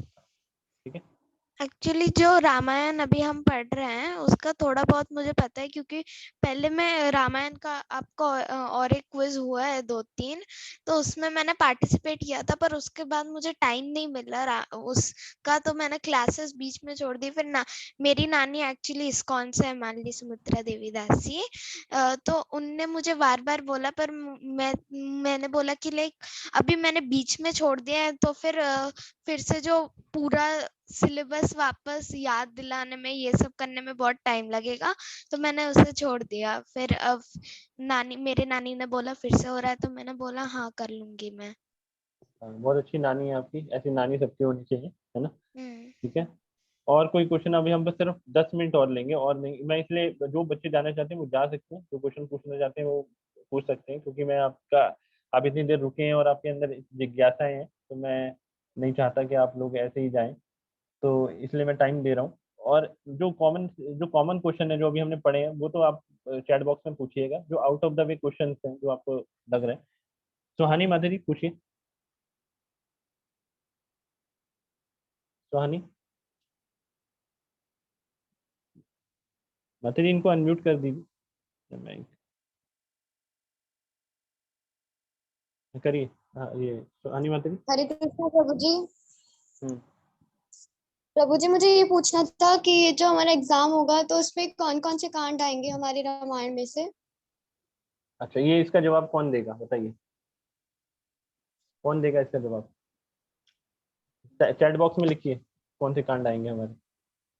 ये तो हमने ऑलरेडी बताया ही था ना, जो अभी 3 कांड हमने पढ़े थे ना, बाल कांड पढ़ा था, अयोध्या कांड पढ़ा था, और अरण्य, ये तो हमने पहले पढ़ चुके थे। किष्किंधा कांड और सुंदर कांड आएगा। ठीक है। ठीक है प्रभु जी, थैंक यू। हरे कृष्णा। और कौन है? बहुत सारे क्वेश्चन आ रहे हैं। राधा कृष्णा माता जी, हरे कृष्णा, सुन पा रहे? राधा कृष्णा माता जी नहीं सुन पा रहे। अच्छा, मार्निका अग्रवाल, आप पूछिए अनम्यूट करके। मार्निका अग्रवाल नहीं। हरे कृष्णा प्रभु जी। प्रभु जी, मेरा क्वेश्चन था, जैसे आजकल के टाइम में ना ऐसा बहुत चल रहा है, सब लोग कहते हैं जैसे हिंदू मुस्लिम सिख ईसाई आपस में सब भाई भाई, और धर्म कोई नहीं है, केवल एक मनुष्यता का है। तो ये चीज सही है या गलत है? क्वेश्चन क्या है आपका? प्रभु जी, ये मेरा क्वेश्चन। ये जो कहते हैं कि आपस में भाई भाई, ये ठीक हाँ है, ये प्रभु गलत जी। है, ये पूछ रहे हैं आप? हाँ हाँ प्रभु जी। तो देखिए देखिए भाई भाई, एक भाई, जब भाई भाई कैसे बनता है बताइए? मैं आपसे पूछता हूँ, भाई भाई कैसे बनता है? भाई को आप भाई कब कहेंगे बताइए? प्रभु जी, जब दोनों में आपस में प्रेम होगा। नहीं नहीं नहीं, भाई भाई का कोई एक कॉमन चीज तो होगी ना। प्रेम तो आज है कल नहीं है, मतलब जैसे सगे सगे वाला जो बात होती है ना, जैसे एक भाई है, दोनों का ब्लड रिलेशन होता है ना। सर उसको प्रभु जी, एक ही माता पिता की संतान होते हैं। हाँ, एक ही माता पिता की संतान है, वो भाई होते हैं ना। तो तभी वो भाई कहलाए जाते हैं, है ना। नहीं तो भाई नहीं होते। नहीं तो हम बाहर बाहर इतने सारे लोग घूम रहे हैं, उनकी केयर नहीं करते हम, लेकिन जो हमारा कोई सगा वाला होता है ना, उसकी हम केयर करते हैं, वो भाई होते हैं। तो उसी प्रकार हम सब जब ये मान मान लेंगे कि कृष्ण जो हैं, भगवान जो हैं, वो हमारे फादर हैं और हम सब उनके बेटे हैं, तब हम भाई भाई का रिश्ता इस्टेब्लिश कर पाएंगे, ठीक है ना। उससे पहले अगर हम जो है कोई भी, उससे पहले कोई रिश्ता इस्टेब्लिश हो नहीं सकता। उससे उससे पहले क्या होता है, अगर जब हमारा रिश्ता ही इस्टेब्लिश नहीं हुआ, जब रिश्ता हुआ ही नहीं, तो लड़ाई झगड़ा ही होगा। जब हम पहचानते ही नहीं है एक दूसरे को, तो हम जब एक दूसरे को पहचानते ही नहीं है, तो लड़ाई झगड़ा ही करेंगे ना। मानते हैं कि नहीं मानते? जब मैं हाँ आपको पहचानते, जैसे आपके घर में कोई चोर घुस जाएगा, तो आप उससे क्या करेंगे? कहेंगे आजा भाई, उसे भगाएंगे ना, है कि नहीं? हाँ प्रभु जी। है ना। तो उसी प्रकार जब हमें पता लग जाएगा कि हमारे फादर कौन है, सबको ये पता लग जाएगा कि हमारे फादर कौन है, तब हम आपस में एक दूसरे से भाई बहन का रिश्ता इस्टेब्लिश कर सकते हैं, या भाई भाई का रिश्ता इस्टेब्लिश कर सकते हैं। इसलिए ये जानना जरूरी है कि हमारे फादर कौन है। और जब इसी को जानने के लिए हम इस रामायण को पढ़ रहे हैं, इसी को जानने के लिए हम भगवत गीता को पढ़ रहे हैं, और जब हम ये जान जाएंगे कि हमारे फादर कौन है, तो हम वास्तविक भाईचारे को इस्टेब्लिश कर पाएंगे। उससे पहले हम कहते रहेंगे कि भाई भाई, भाई भाई, लेकिन भाई भाई की पीठ में छुरा घोंप रहा है। हो रहा है कि नहीं हो रहा? हो रहा है कि नहीं हो रहा? हाँ प्रभु जी। हो रहा है ना। आजकल देखिए, आप देख सकते हैं, भाई भाई के साथ नहीं रहता, बेटा पिता के साथ नहीं रहता, उनके क्या नाम है, जमीनों के लिए आपस में लड़ाइयाँ हो जाती हैं। ये क्यों हो रहा है? क्योंकि हमें पता ही नहीं है फादर फादर कौन है। हम भाई भाई के नाम पे लड़ रहे हैं। इसलिए सबसे पहले ये पता करना जरूरी है कि फादर कौन है, उसके बाद ये लड़ाई नहीं होगी। नेक्स्ट। थैंक यू प्रभु जी। हरे कृष्णा। और कौन है? ये आप जो बोल पूछ चुके हैं, वो हैंड डाउन कर लीजिए। मानस चौहान, मानस चौहान, हरे कृष्णा। हाँ, हरे कृष्णा। दंडोत प्रणाम प्रभु जी। जल्दी प्रभु से जी बोलिए। मेरा एक क्वेश्चन है। पूछिए। प्रभु जी, हम राम भगवान को ही अपने जीवन में क्यों उतारे?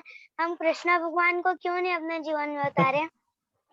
अच्छा, तो आप कृष्णा को उतारना चाहते हैं तो कृष्णा को उतार लीजिए, है ना। जो राम को उतारना चाहते हैं वो राम को उतार लीजिए, है ना। कृष्णा और राम अलग थोड़ी है ना। किसने कहा आपको अलग है? अब अब मान लीजिए, आपका नाम क्या है? मानस है आपका नाम? आपका नाम मानस है? अच्छा, मैं अनम्यूट नहीं कर पा रही, एक मिनट, एक मिनट मानस, मैं आपको हाँ, आपका नाम क्या है? अनम्यूट म्यूट मत करिएगा। मानस, अपना नाम बताइए। प्रभु जी, मेरा नाम मानस नहीं है, मेरा नाम मानसी है। मानसी। तो मानसी, कोई मानसी को प्यार करता है स्कूल ड्रेस में। ये देखो, स्कूल ड्रेस में मानसी बड़ी अच्छी लगती है। कोई मानसी को प्यार करता है कि वो जब घर में होती है ना, है ना। तो वो मानसी तो एक ही है ना, है ना। ठीक है ना? जी प्रभु जी। हाँ, तो आप किसी को भी, दोनों एक ही है, ठीक है। नेक्स्ट कौन है? अनामिका, अनामिका पूछिए। हरे कृष्ण प्रभु जी। प्रभु जी मैं पूछ रही थी कि रोमपाद की नगरी का क्या नाम था? ये वन वर्ड वाले क्वेश्चन है ना, ये आप चैट बॉक्स में पूछेंगे, वो मैंने आपको क्वेश्चन देख लिया था, वो हम चैट बॉक्स में टेक्स्ट कर देंगे, ठीक है ना। अभी अभी क्वेश्चन वो पूछिए जो थोड़े मतलब जो आपको लग रहा है कि भाई थोड़ा ब्रेन स्टॉर्मिंग क्वेश्चन है ना, जो आप उस तरह, क्योंकि इसमें ना ऐसे ऐसे क्वेश्चन बहुत सारे होंगे जो आप पूछ रहे हैं, है ना। अभिजीत सिंह, अभिजीत सिंह पूछिए। हाँ प्रभु जी, मैं ये पूछना चाहता हूँ कि हम लोग ये कौन सा कांड पढ़ रहे हैं? अभी तो हम रिवीजन कर रहे हैं बाल कांड का, अयोध्या कांड का और आरण्य कांड, ठीक है। ठीक है प्रभु जी। ओके, राम राम। ये राम राम। और ये कौन है? अनामिका, अनामिका का हो गया क्या क्वेश्चन? अनामिका, अनामिका, प्रभु जी हो गया मेरा कुछ। अच्छा हो गया। और वीर मिश्रा, वीर मिश्रा। जी प्रभु जी मैं ये पूछ रहा था कि क्या कहते हैं, कुछ लोग कहते हैं कि जो विष्णु जी हैं वो क्या कहते हैं, वो बड़े हैं, वो क्या कहते हैं कृष्ण जी उनका खाली एक रूप है, तब भी कृष्ण जी और राम जी को बड़ा क्यों कहा जाता है प्रभु जी? आपके लिए आप ये समझिए कि कोई कभी किसी को इस दृष्टि से नहीं देखना चाहिए कौन बड़ा है कौन छोटा है। एक समझदार व्यक्ति जो होता है ना, ये सभी सभी भगवान ही है, भगवान के अलग अलग रूप है ना। तो ये सभी भगवान के अलग अलग रूप हैं। अब भगवान का अब इस दृष्टि से अगर भगवान को ही आप तोलना शुरू कर देंगे ना, तो हमारी दृष्टि दृष्टि में दोष आ जाएगा, है ना। तो आप जो कहता है कृष्ण बड़े हैं, कृष्ण वो भी ठीक है, जो कहता है विष्णु बड़े हैं वो भी ठीक है उसके स्तर पर, ठीक है ना। बाकी जब आप डीप में जाएंगे, जब आप डिटेल में जाएंगे, तो आप समझ पाएंगे कि सबसे पहले कृष्ण थे, है ना, और उसके बाद जो उस चीज को कई प्रमाणों से सिद्ध किया गया है, उसके बाद उनसे सारे रूप निकले हैं। ये वैसे ही है जैसे एक मोमबत्ती से आप कई मोमबत्तियां जलाते हैं, तो उन तो आपको समझ नहीं आता कि कौन सी मोमबत्ती पहले जली और कौन सी मोमबत्ती बाद में जली। और जो समझ जाता है कि हाँ ये वाली पहली मोमबत्ती है, बाकी सारी मोमबत्तियां उससे जली हैं, तो आप समझ पाओगे कि हाँ ठीक है, ये पहली है, वो सेकंड पे है, वो थर्ड पे है, लेकिन है तो सब मोमबत्तियां। समझे आप? नेक्स्ट सिमरन पूछिए। आपकी आवाज नहीं आ रही, आपकी आवाज चली जाती है, गायब हो जाती है आपकी आवाज, ढंग से करिए। हरे कृष्णा प्रभु जी। हाँ अब आ रही है, हम पूछिए। प्रभु जी मुझे क्वेश्चन पूछना था कि जैसे कि दिवाली हम इसलिए मनाते हैं, राम जी जब रावण का वध करके वापस अयोध्या लौटे थे, इसलिए हम दिवाली मनाते हैं। तो हम दिवाली पर लक्ष्मी गणेश जी की पूजा क्यों करते हैं? हमें राम जी की पूजा करनी चाहिए। क्यों नहीं करते आप राम जी की पूजा? नहीं प्रभु जी, जैसे कहा जाता है कि लक्ष्मी गणेश की पूजा करनी चाहिए दिवाली पर, तो क्यों, मतलब उनकी क्यों करते हैं, राम जी और सीता जी की क्यों नहीं करते? वो था ना ब्रह्म संहिता का एक श्लोक है, यद पाद पल्लव युगम विनिधाय कुंभाज वंदे प्रणाम समाये सम आदि गणाधिराजा। ये श्लोक है ब्रह्म संहिता में। ब्रह्मा जी कहते हैं कि मैं उन भगवान गोविंद की पूजा करता हूँ जिनके दोनों चरणों को जो गणेश जी हैं अपने मस्तिष्क पे धारण करते हैं। जो गणेश जी हैं वो भी अपने सिर पे भगवान के चरण कमलों को धारण करते हैं, है ना। तो अगर जो व्यक्ति अगर दिवाली वाले दिन भगवान कृष्ण के महामंत्र का जप करेगा, हरे कृष्ण कृष्ण कृष्ण हरे हरे, हरे रामा रामा रामा हरे हरे, इस तरीके से भगवान कृष्ण के नाम का जप करेगा, है ना। और उसके बाद लक्ष्मी जी की पूजा करेगा या गणेश जी की पूजा करेगा, तो वो व्यक्ति जो है, उस व्यक्ति से लक्ष्मी जी भी ज्यादा खुश होंगे और गणेश जी भी ज्यादा खुश होंगे, ठीक है ना। तो इसलिए किसी ने रोका नहीं है पूजा करने के लिए, लेकिन किसी को पता नहीं है। अभी हम क्या करते हैं, हम लक्ष्मी जी की पूजा करते हैं क्योंकि हमें लक्ष्मी चाहिए। जैसे रावण को क्या चाहिए था, लक्ष्मी जी चाहिए थी, लेकिन रावण को क्या हो गया, राम जी ने मार दिया। तो अगर हम बिना राम के लक्ष्मी को चाहेंगे तो भगवान हमें मारेंगे, खूब पकड़ पकड़ के मारेंगे। और अगर हम चाहेंगे भगवान को तो लक्ष्मी जी हमें आशीर्वाद देंगी। तो अब आपको ये डिसाइड करना है कि आपको क्या चाहिए, ठीक है ना। ओके। ओके सिद्धांत प्रभु, हरे कृष्ण। ये लास्ट क्वेश्चन है। ये सिद्धांत प्रभु हरे कृष्णा प्रभु जी। जी बताइए। कि प्रभु जी, जी जब जब राम जी ने रावण का वध किया था, तो प्रभु जी किसने बताया था कि यहाँ पर तीर मारना है? किसने बताया था यहाँ पे तीर मारना है? वैसे भगवान को कुछ बताने की जरूरत नहीं होती, भगवान सबके हृदय में होते हैं, लेकिन भगवान अपने भक्तों को मौका देते हैं ताकि उनकी उनकी जो ग्लोरीज है, उनकी जो ख्याति है सब चारों तरफ फैले। तो विभीषण ने भगवान की प्रेरणा से भगवान को बताया था कि भाई यहाँ पर मारना, ठीक है। ठीक है प्रभु जी। ओके, तो अभी हम यहाँ पर यहीं पे इस क्लास को यहीं समाप्त करते हैं। जगत गुरु श्रील प्रभुपाद की जय।